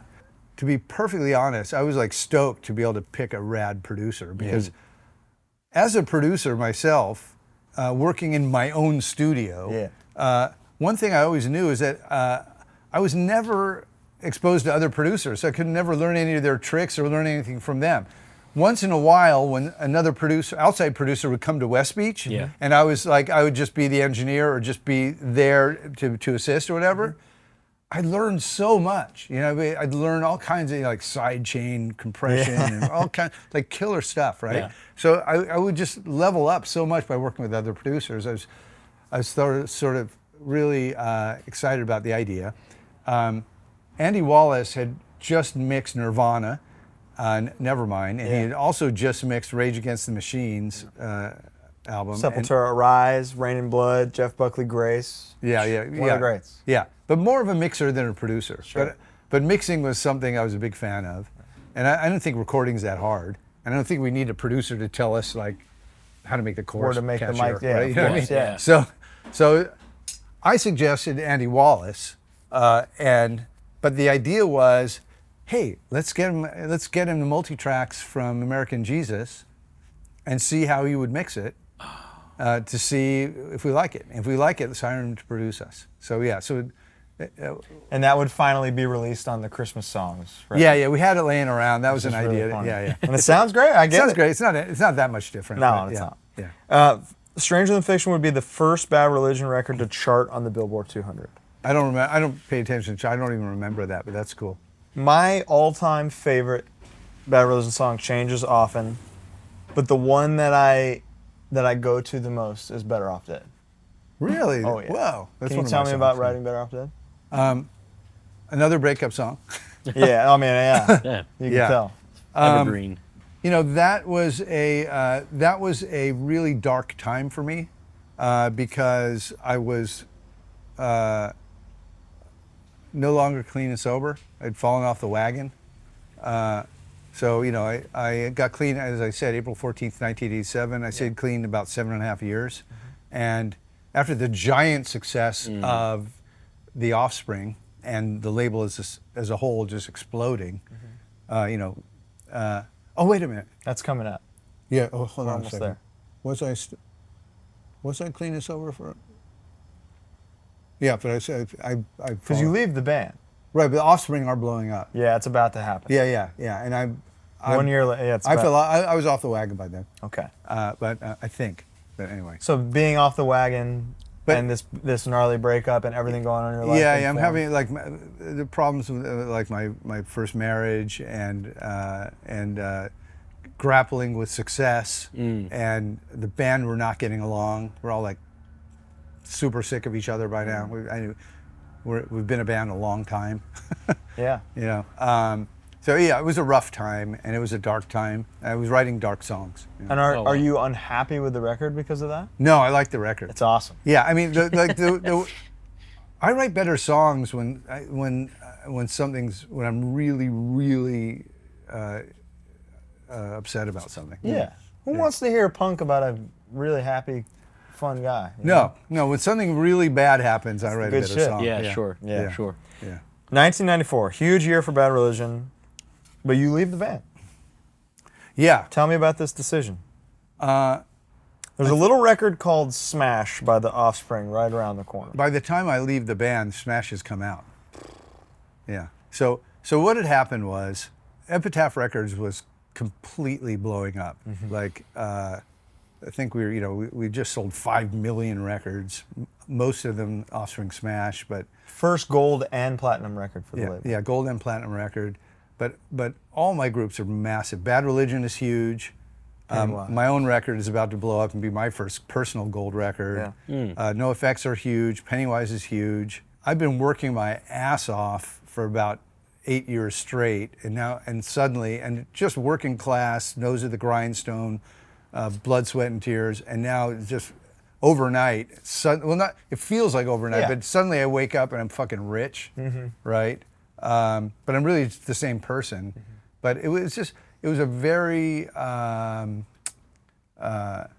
disorienting time. Sure. So that's where I was at personally, and the band weren't getting along, and but also Epitaph was requiring just everything I had to figure it out. No one ever told me how to make a company, you know, and You just wanted to make 2,000 7-inches. you know? Yeah. And Here it just you kept are. going and going. Yeah, and I going. mean, in that year, Epitaph probably did $60 million worth in business. Jesus Christ. In 1994. Yeah, and I was That's offered $1 billion now. I was offered, major labels were circling me. Oh, yeah. Trying to buy the company. I was offered $50 million for half the company, Holy shit. and I turned it down. Who offered you that? Mark Cuban? I'm not saying Kevin who did. O'Leary? I'll tell you off camera. But, Barbara Corcoran? and I said no to that. Yeah, good. I kept the company, stayed independent. I was also going through a divorce. I don't know. I didn't think I could keep all the, I had all these plates spinning. Yeah. And I didn't think I could keep them all going and be in a band at the same time. Sure. How are is you fair. going to go tour when you have now this huge Yeah. company? And to I've do? also got kids at this time, and I've got some employees, and I'm 32 years old. I think I've written maybe my best record that I've ever written. I think it's going to be my biggest record, and my band is bigger than it's ever been. Yeah. My company's bigger than it's ever been. I'm 32, so I'm not a kid anymore. Sort of the moral calculus for me is, let's go out when I'm on top. Let's stop trying to be a punk rock star now and fucking grow up and be a man. This is a good moment I'll start doing that. It's four Right. other people depending on you versus Yeah. every band on the Yeah, roster, so- every employee you have, your Employees, their family. Yeah, but with a healthy dash of resentment, which I'm not proud of, which is, oh, so you didn't want to be on Epitaph? Well, look at Epitaph now. Yeah. You know what I mean? Yeah. It was. I'm not proud of that. I wasn't being my best self. But on some level, it was sort of like, okay, the band signed to Atlantic. I did my very best, and I wrote the best record I could write for you, for us, and that's my good. That's sort of my. The Epitaph. Yeah, that's my goodbye note to Bad Religion, and it's a good one. Like, it's positive. It's the best work I could do. 100%. I didn't phone in a shitty album. Yeah. So I gave Atlantic the best album I could make, And you re-recorded Digital Boy on there, which which they asked me to do they asked you to do. because they thought it could be a radio hit. Atlantic. Yeah, yeah, that's what they said. We think this could be. We think the singles are, infected. Obviously. But we think you should, and the title track. But we think you should re-record Digital Boy because we think that could have been a hit if it was on Atlantic. They were right. Were they right? I mean, it was a minor hit. It was a small hit. It had a good video. Yeah. You know, the TV. I didn't like it. It had a bad video. Oh, that one. The Digital Boy video. Oh yeah, it's a great that. video. I like that video. It's okay. fun. Okay. But it wasn't supposed to be blue. It is blue.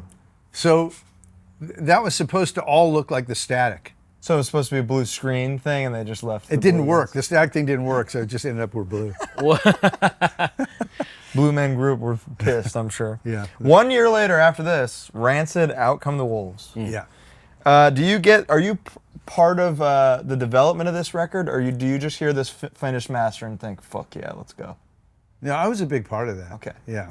The way that happened is Jerry Finn, good friend of mine. Legend. And we. R.I.P. Yeah, and died way too young. Yeah. He was a producer, and he bit off more than he could chew. He took on too much, and so he was tracking them at Fantasy in the East Bay. But he had a stop date where he had to move on to another record. I forgot which other record he was doing next, and so he got everything finished except the vocals. And then the band were going to New York to Electric Ladyland to do the vocals. Okay. So the band called me up, and I finished the record with them. So we actually did everything. So you engineered all vocals? Engineered and produced, Okay. and arranged all the backgrounds, sang on most of them, sang Really? on a lot of those backgrounds. You can hear me in there. You can hear it. Battering Ram! There's the Bad Religion coming out. No, but yeah, me and Laura sang a lot of the high harmonies together. He's the king. like He in introduced Time Bomb. us. So thank you, Yeah. Lars, for ultimately making this happen. Yeah, but so I went in there and recorded with them, all the B3, all the percussion, all the backgrounds, all the lead vocals, vocal comps, everything. And do you hear the singles in the moment as Time Bomb, Ruby Soho, Roots? Definitely, Yeah. but wow. there's not. I mean, that's crazy. one of the best records ever made. There's made. no skips. Yeah, That's an crazy. example of that's like the Fleetwood Mac Rumors of punk. 100%. Yeah, there's Love not a it. better punk record. You re-released Poison Idea, Feel the Darkness in 1996. Hell yeah. Is this something you sought out individually, or did you acquire the American Leather label or something? No, I saw that. I mean, You wanted. I wanted to sign Poison Idea really, but Okay. I couldn't. Do you still own Feel the Darkness?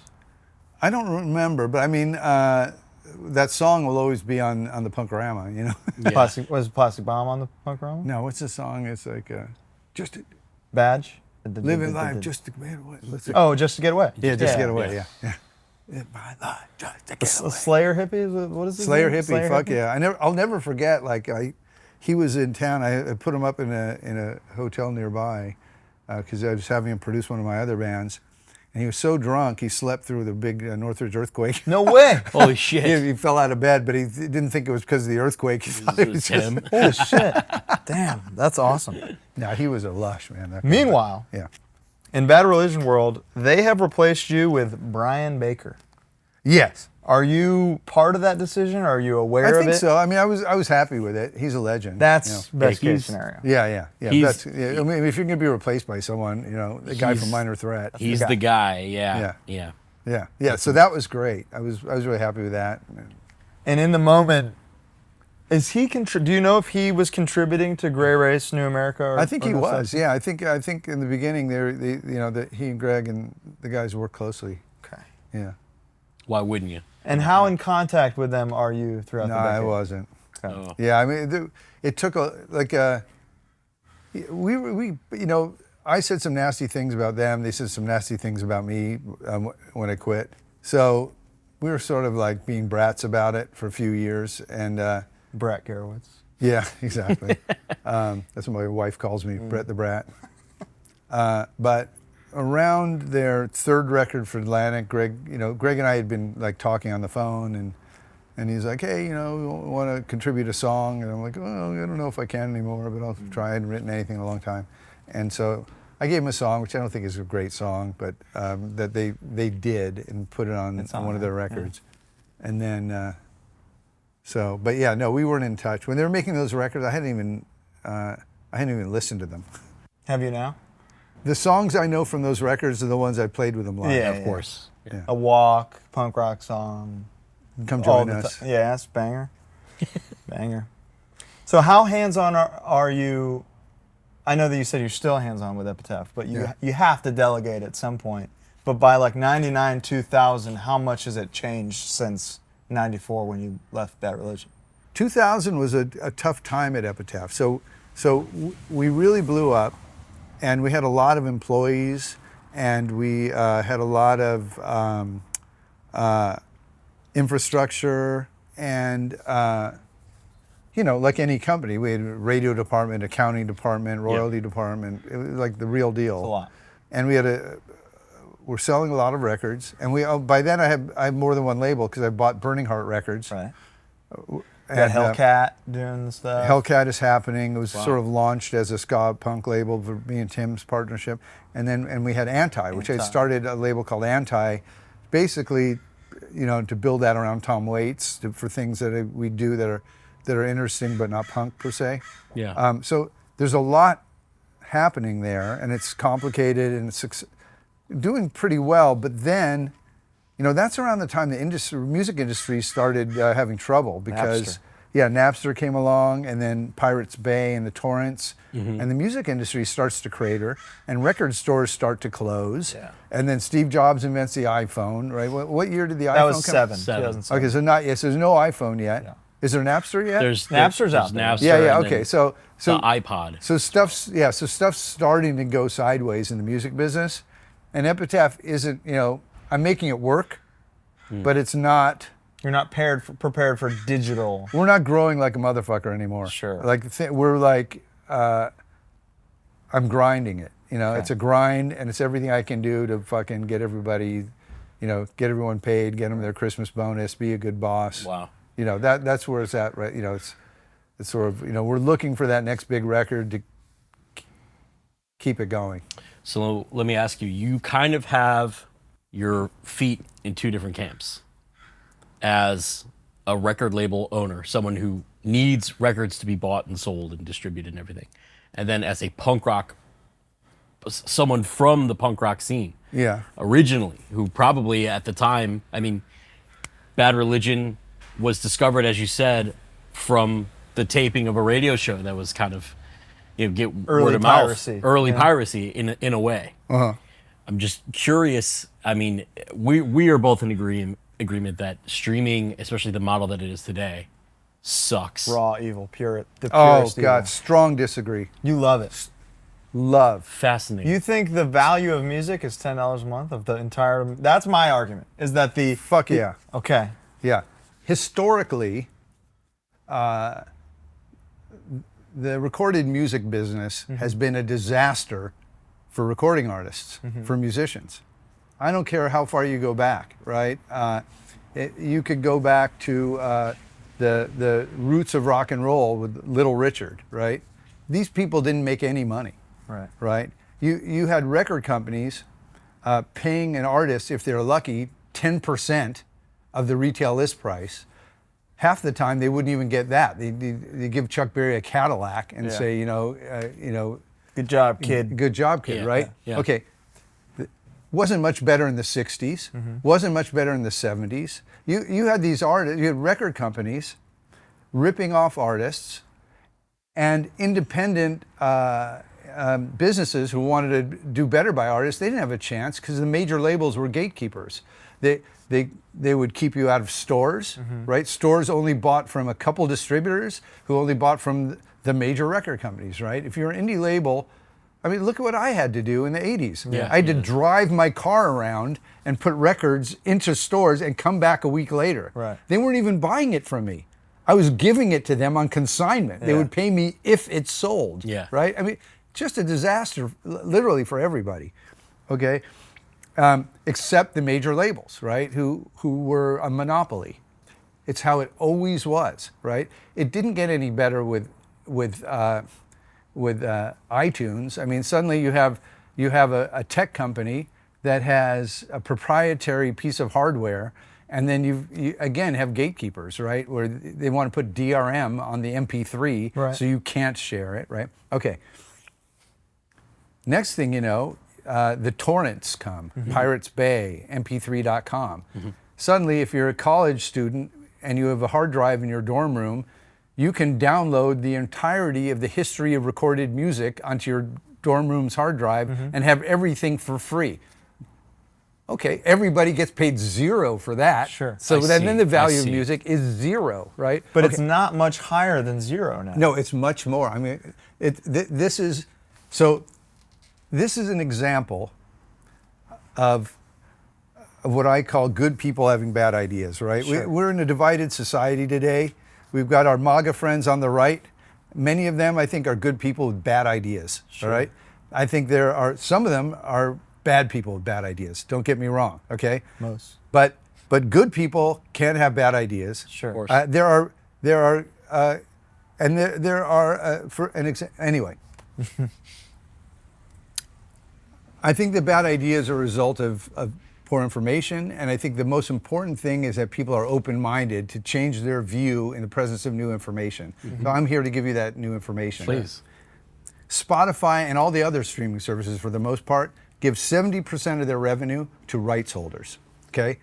The rights holder could be a kid in a band who put the song up via DistroKid, or it could be a label. Very often, if it's the label, sometimes if it's a nefarious indie label or major label, they're not going to pass through enough to the artist, so it's a bad deal for the artist, right?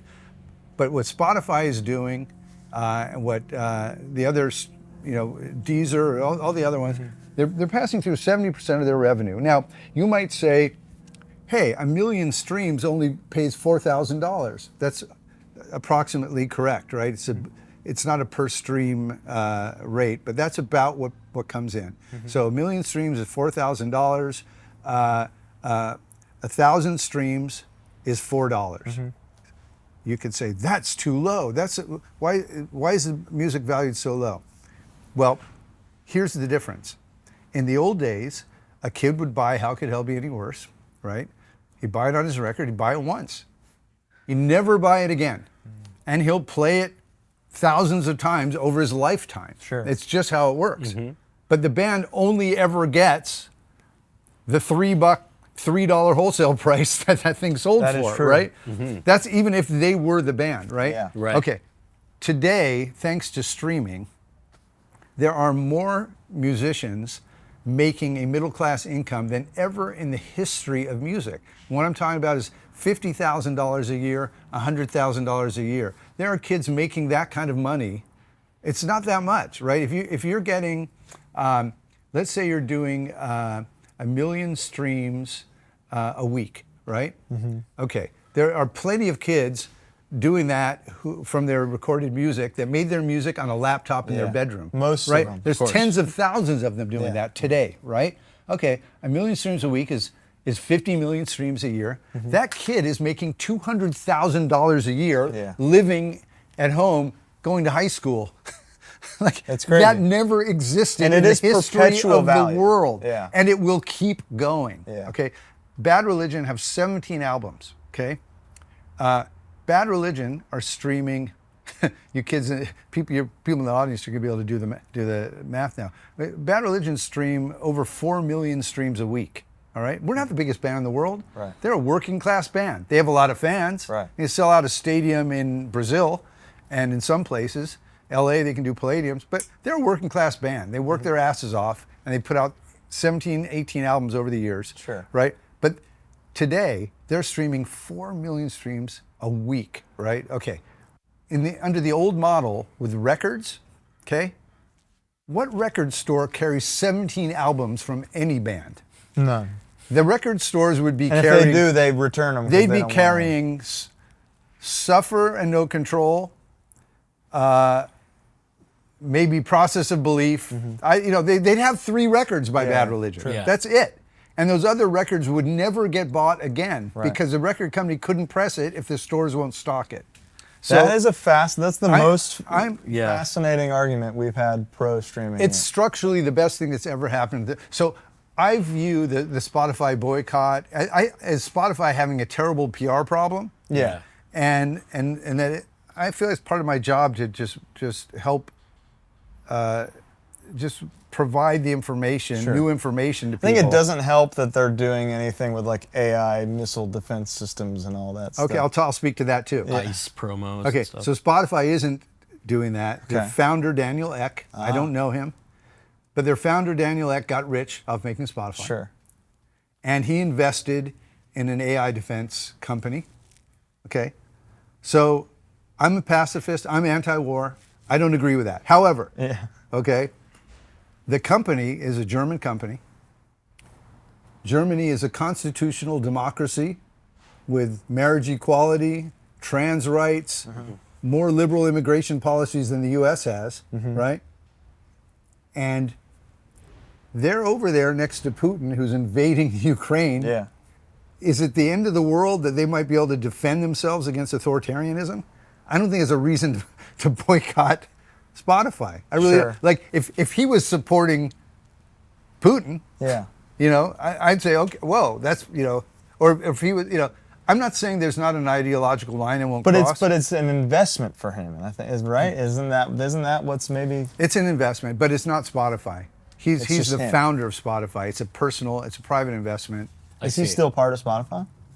Yeah. He's on the I think but that's where some people have the okay, but those same people have a double standard because yeah. they're not they don't care about YouTube, Sure. where more music is streamed than Spotify. Yeah. They don't care about Meta. They're on Instagram all day long. day. They don't care about big tech, right?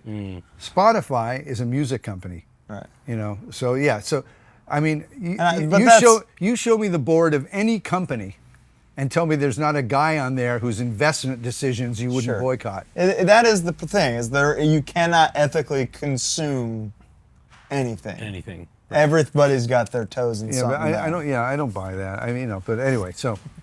Fascinating. I'm staunchly on the left Yeah. of the political spectrum, but I disagree with my friends on the left that Spotify is bad. I feel exact opposite. I mean, as a label owner, you would know Yeah, more than we most. don't really have a ground to stand on. But, No. we don't- Look, I'm open-minded too. Yeah, so I mean, we just don't have all the information. But it's. You said there are more middle-class musicians than ever making a living just from their music. But there's probably more. There's more musicians than ever because it's never been easier. There's probably more Well, musicians. there's more making- musicians that you can discover than ever. But For sure. Here's the problem. Like I hear these guys go, you know, like so often the complaint against Spotify is musicians deserve a right to earn a living. It's like, no, they don't. You earn the right. Good to earn a musicians living. do. Yeah, Musicians who make good music do. that is true. Musicians who can play, you know, but there's so much crap out there. You can't say like just 100%. because you can make sound, you deserve to No, make a of course, living off it. because you I wouldn't think have had any distribution No, that- before this. No, more of the people with talent have a chance of doing that because of Spotify. Do you know what the sure. And chance of getting TikTok signed and to a major label was in the old days? Point oh one. Yeah. So All right. Well, it's time. When do you get the call to return to Bad Religion? Who makes this Greg. idea? Greg. Okay. Yeah. Walk me through it. Well, I don't know if he said come back to Bad Religion. I think what happened was he asked me to contribute a song Right. to one of their Atlantic records. And that rekindled our friendship and our communication. Okay. And then, after they fulfilled their contract with Atlantic, I think they gave them 3 records, that's what they owed them. They were done with it. And Greg was like, you know, he was talking to me one day, he's like, you know, we're not gonna, you know, it's not family over there, that doesn't feel good, I don't think they know what they're doing, blah, blah, blah. So then I said to him, well, you guys should do your next record on Epitaph.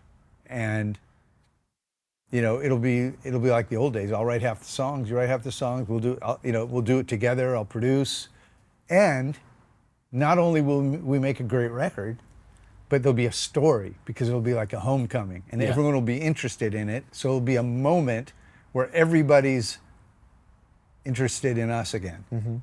you know, because it's the human interest side of it. It's not just another Bad Religion record. And Brian will stay. Yeah, and Brian will stay, of course. He'll have like the best punk guitarist that ever existed, and you know, the best punk singer, and the chemistry of me and you writing. Yeah. It'll all be there, and we'll have a moment where it'll be of interest to people. And if we can make the right record, it'll be a big moment. And you really did make the right record. Thank you. I'm really proud of that record. Co-produced by you and Greg formally for the first time. Maybe. Sure. Recorded at Sound City, Oh, Yep. Yeah. 818. Yeah. And West Beach. Yeah. I think this is one of the biggest musical flexes in history. Also, the introduction of Brooks Wackerman. Oh my God. Shred Listen, we master. can talk about Brooks right now. Oh my God. Brooks fucked you in a way, because Bad Religion was a very kind of reasonable band to fill in for or find a new drummer for. Brooks is insane. Brooks, now it's I agree. Now it's a big task to be like the next guy. I agree. I mean, I feel like getting Brooks at that moment was one of the ingredients of what made that record so magic, 100%. because it is adrenalized. Yes. You know, and having him in the band allowed me to write in another way. Faster than ever. Faster, Track one. faster and more technical. And the thing Right. is, we'd been in the punk genre for so long, I'd seen the genre evolve, and I realized, of course, because I run a label, that the genre had become more technical. Yeah. You know? And so having that young energy, and his just, you know, he's a prodigy. He's You know? insane. So having that technicality as our engine Yeah. allowed us to make a modern punk album. Big time. You know, it was competitive. Yeah. And it was more than competitive. It was competitive on the execution, but because me and Greg were mature as writers, I think on the writing it was even superior to many of our peers, and it was competitive technically, and so that was sort of a really great chemistry. Is it a great catharsis? Oh Just yeah, making hell this yeah. thing? It was such a fun record to make. And you mixed it, other than Epiphany? Yeah, I mixed it. Yeah. Why did Jerry Finn mix Epiphany? So we had two songs that were we thought were singles, Sorrow and Epiphany. Right. And by then, of course, punk was a staple on the radio. However, Epitaph is an indie, and indies have a harder time getting songs on the radio. And so Even still, but like at that point? at that for you? time, yeah, sure, Wow. yeah. Wow. And and I was buddies with Jerry, you know, but Jerry had mixed Green Day Dookie and Blink-182, and he was the hit mixer. Yeah. And This is so right before you had the Quad. yeah, so I just thought, you know, we'll hire him to mix the singles. You know? So he mixed Sorrow and Epiphany. Okay. But Sorrow didn't sound the way I was hearing it. Okay. As the writer of Sorrow, I had something in my head. Yeah. And so he gave us both. I thought Epiphany sounded perfect. I thought Sorrow didn't sound that rad. So it sounded fine, but Yeah. so I thought I'd take a shot at Sorrow. I was able to beat what he did. And that was the one. Wow. And then you mixed the whole record. Yeah, Coming well, I was back, always going to mix the record. which is but, awesome, you know, coming back, doing a record in the Valley symbolically, putting it out back on Epitaph again symbolically, Yeah. writing these incredible songs, producing it together symbolically. Are you fully back in the band and for the touring cycle? I was briefly. I sort of committed to just do that because I was, first of all, having a lot of fun, but also I wanted to just really go all in and give as much as I could. Since the band had put their trust in me to come back to the label, I wanted to do as much as I could for the record to have it be successful. And Yeah. you know, a big part of the story was our reunion. Like, you know, the band's reunion with Epitaph, but also Greg's reunion with me as a songwriting team. And everywhere we went, that's what people wanted to talk about. So if I was on the tour, then I would be there to do that, and it would maximize the you know, the press and the attention we get. So that was part of it. Yeah. Sorrow, just as a song, as a songwriter, Yeah. is that a crowning achievement to you? Yeah, I think it's my best song. It's probably. insane. Yeah. Great video. Yeah, it's simple lyrics. I think sometimes I get too grandiose in my words, and so I thought it was powerful but concise. You know, Why the explosion on the left side of the ear in the chorus? So that is one of Or my the right favorite. side. Yeah. So one of my favorite songs growing up is "The Boxer" by Simon and Garfunkel. And on that song, they have this sound. It goes. They actually hit a snare drum at the bottom of an elevator shaft to get it. But That's awesome. It's in the song, you know, lie, lie, lie, Yeah. lie, lie, lie, lie, lie, lie, lie, lie, lie. Which is just that's Flat Earth Society, which is really funny. Yeah. Well, that's yeah. So yeah, and Simon and Garfunkel are one of our influences on our vocal harmonies that we do in the band. There you go. And so, I see. and to me, Sorrow had the feeling of that, and I just thought, oh man, it'd be cool to do that. So It will be so. yeah, it's just sort of, you know, it's me. It's just sort of echoing my influences. A little sprinkle of something. Yeah. That's awesome. What a track. Thank you. Masterpiece, some would say. So you're back, you've re-signed the band, you've co-written their most successful record since you left the band. I'm looking at his note and it just says masterpiece. Masterpiece.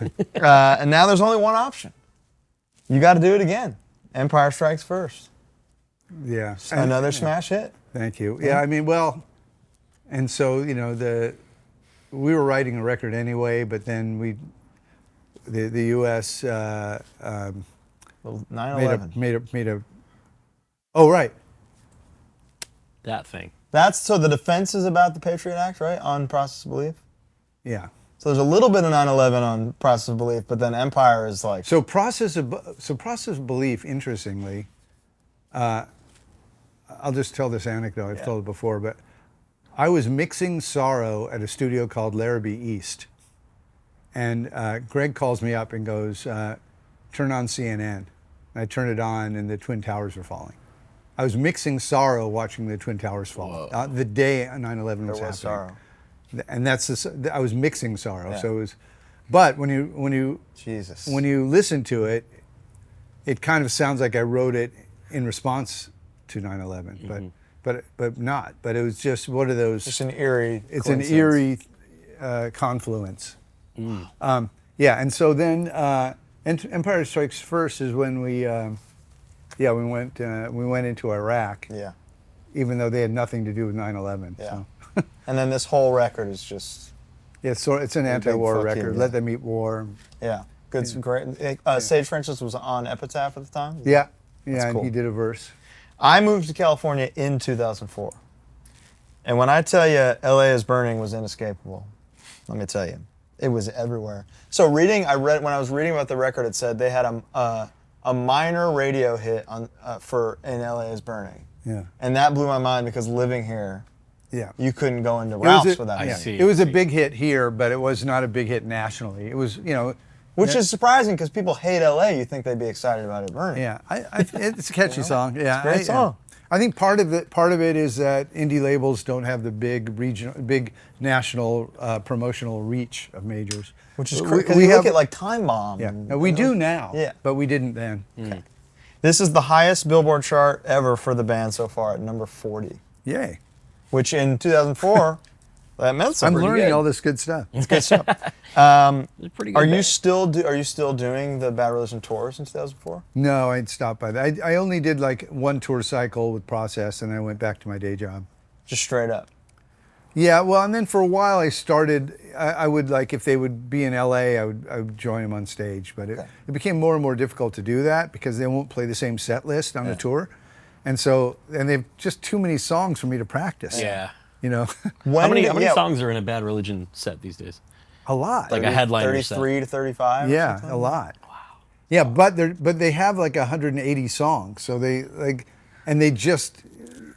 band members need to be able to just play any of them on any given night. So It's crazy. I can't do that. Yeah. So when do you make the decision to You can stop write 'em, but- to really stop playing live altogether? When they stop being willing to send me the set list in advance. I'm like, I can only do this if you'll send me the set list. So that's it. Because I can go sit in my home office and practice a set list Yeah. every day for 30 days, and then I'll have my chops to play a Bad Gotta Religion get the show. chops back. Yeah, I'm not going to go up there if I'm not prepared. And they're like, no, we don't know what the set's going to be. I'm like, I've never wanted to just join them for the encore. Sure. Yeah, that's You kind want to of. be there for the set. I get it. Yeah. Bad Religion every now and then does cool like album playthroughs, undersells at the Troubadour and stuff like that. Uh-huh. Any of those coming up? Oh, gonna do one not of that those? I know of, but I'm not sure they would tell me. You wouldn't play. They wouldn't have you play even just that. They might. Okay. I don't know. You let me know. They, I think they've started. Well, I don't know, but I think they're starting to play reliable set lists again. Okay. He's available. He's available. Okay, so New Maps of Hell, following up 2 later smash hits. Not easy, but I think this record is really cool, really unique, kind of metallic, Yeah, metal because underrated. Why is it? How is it so metal? What was the thing? Well, we brought in Joe Breezy, Evil Joe, Yeah. and he's a metal producer. Okay. And Did he put those harmonized leads on like New Dark Ages and stuff? No, that was all me. The trem verse. Yeah. Yeah. Well, I think a big part of it in the writing is that I knew I had Brian that I could as a tool, and I can't play like that. I'm like a punk guitar player, but Brian can do anything, and Brooks can do anything. Fucking A. So man. between the two of them, I'd be like, okay, here's how I'd like you to play this, and I'd show them I can't really do it well enough, but they can do it, right? like a guy I know. So yeah, I was just try to inject some more aggression, intensity through it. Sure. Because punk and hardcore, by this time, I've always got my A&R label guy head. Of course. And by this time I'm putting out metalcore. Yeah. And I know that punk is split into 3 new subgenres since the last time we did a punk album. And a lot of it's it's more metal, and then hardcore's pivoted metal and so not going overboard with that, but introducing some of that. Gotcha. And I liked metal as a kid too, but those guitarmonies, I call them.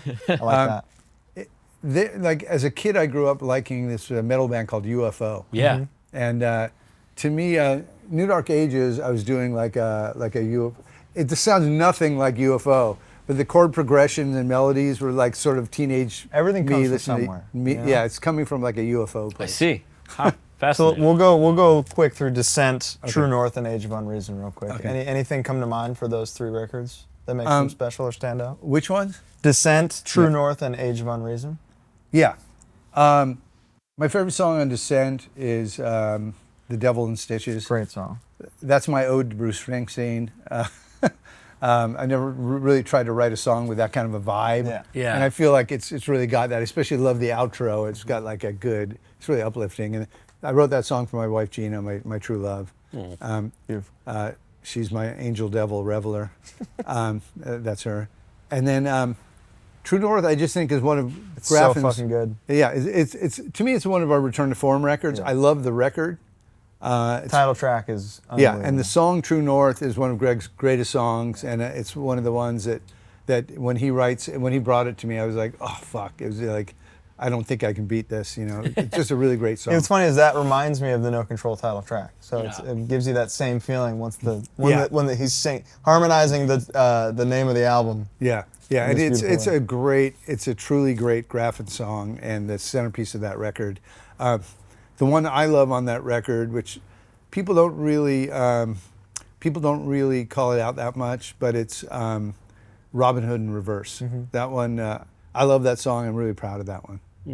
There you go. Age of Unreason is at this moment the last Bad Religion. Age of Unreason is my response to Trumpism, or Trumpistan, where we're now living, and it's really just about Enlightenment values. It's not really a record against Trump himself, but about what liberalism and the open society and the scientific worldview means to me, and what I think is great about the American experiment that has been lost since Trumpism. And I don't think it's always successful. There's a few songs on there that I really love, and I'm proud of it. I don't think that many bands on their 17th album make one that's that consistent. No. So it's solid. Yeah. I think our next one's going to be better. So Tell me about the next one. Can you tell me about the next one? I'm writing it right now. Good Yeah. job. We're writing it right now. Can't wait to hear it. Yeah. You feel better about it than Age of Unreason already? Yeah, I've got a couple of them that I really like. Oh, That you're just psyched out of your mind about? Yeah. Me too. We're going to wrap Where did this that up. come from? I'm psyched out of my mind. There's a. Yes. It's, what is that? Oh, Elf. That's Oh, yeah. that's from Oh, Elf. yeah, it is Elf. My Damn. favorite movie. Doing, yeah. Is it That's really? your favorite yeah, movie? yeah. I'm psyched out of my mind. All right. The writer who comes in, the evil Peter, elf. Peter Yeah, Dinklage, it's got me. I've got a That's few right. great ideas I'm psyched Yes. out of my mind about. Wow, He's we're an quoting evil elf. fucking Elf 3 hours Call deep. me elf one more time, my friend. One more time. Is that really your favorite movie? We watch, our family tradition is to watch that every Christmas Eve. Elf. We all get together. And Elf. Unbelievable. It's such a great movie. It's the modern. It is the modern goat. I would say Daddy's Home 2 is the last modern goat, but you know, He a loves lot of Daddy. people aren't there yet. Which one is? Daddy's Home 2. Okay, so I got a new one for you. I Tell don't know me. if you've even seen it. Tell me. Christmas Chronicles. Yeah, isn't that Kurt Russell Kurt Santa Russell. one? Oh, See, I love Is Kurt. it I'm good? not into it. I love it. You know, He's that's in all. prison. That's when, all him. When he does the Christmas time, Yeah. baby. My wife loves that. I She love cannot believe it. and I eat it up. That's Wow. all him. The hair and the Yeah. beard. He grew that. I love it. That's not a wig. Yeah, I mean, Okay, that's, okay. he Well- looks like Hateful Eight. All right, we'll Yeah. do it. We know we'll do a Christmas podcast about how much we love Christmas songs together. We do that. Do it We've every done, year. We've done it. You want to do it We'll this do year? it again, yeah. Because you haven't asked me about Christmas songs, so we've got a whole pod we can Yeah, do no, on that. 100%. Do you prefer the Home Alone version of White Christmas or the OG? Da da da da da da da da. That would be V2. That's the superior version. The Drifters. Yeah, that's Yeah, That's the you know one. what? After this pod, I'm going to share the Gurewitz Christmas playlist. with Playlist, you. please. It's public on Spotify. It's called Christmas with the G's. it's in But- the description below. but yeah, yeah. Shot out of a cannon. You have to pick one. Your favorite Christmas song. Oh, What would it be?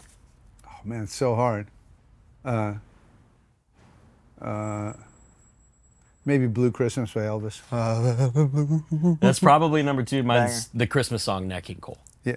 Well, I also like Holly Kalicki Oh, Maka is is the the right right way. I'm a Amazing. Silent Night man. Silent?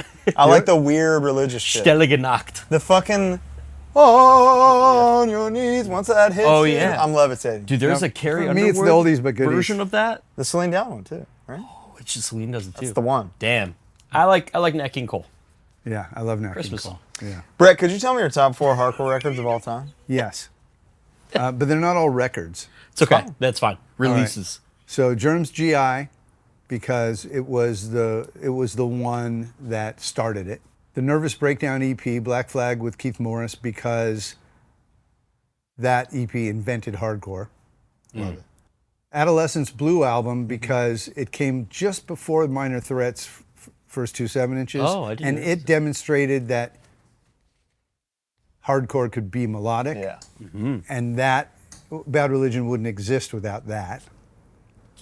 I'm going to name more than 4. Then I there's love it. Minor Threat, Minor Threat. Yeah. Yeah. Not a That's the blueprint. not out of step, but Minor Threat, because that set the rule book. That was like, that showed how fast and how tight hardcore can be, Yeah. and what it should be. Wow. But I can't ignore 2 records that are, for me, what kept hardcore from dying, because opened up the potential of where it can go. And that is Converge, Jane Doe, and The Shape of Punk to Come. Those 2 records were the records that showed that hardcore doesn't have to play by any particular rules and can keep going forever. Yeah. Unbelievable. Couldn't have said it better ourselves. I won't. We do a thing where we make brackets of bands per era. Tournaments, if you will. And we put Converge in the 2000s bracket because they really kind of, even though they started before, That they was made their name. defining era. And a lot of people were confused at how far Converge went. Because we're trying to tell them. They're in a league of their own forever. League of their own. Yeah. Brett, what a great time we've just had. Thank you so much for being here. Thank you for sharing. So many things I've been wondering. My Bad Religion group chat, the Flat Earth Society, is all listening. We're all just, we can't believe what we just heard. So thanks for being here. I didn't know you had that. Oh, yeah. Oh, man. Okay, well, I'll have to drop in there. Hey, come on in. We would love to have you. Wouldn't we love that? We'll do an AMA in the Flat Earth Society group chat. Brett, thank you so much for joining us today. My pleasure. Can't thank you enough. Let's do it again someday, maybe around Christmas. You got it. Thanks, everybody. Right on. This episode is brought to you by Mad Vintage.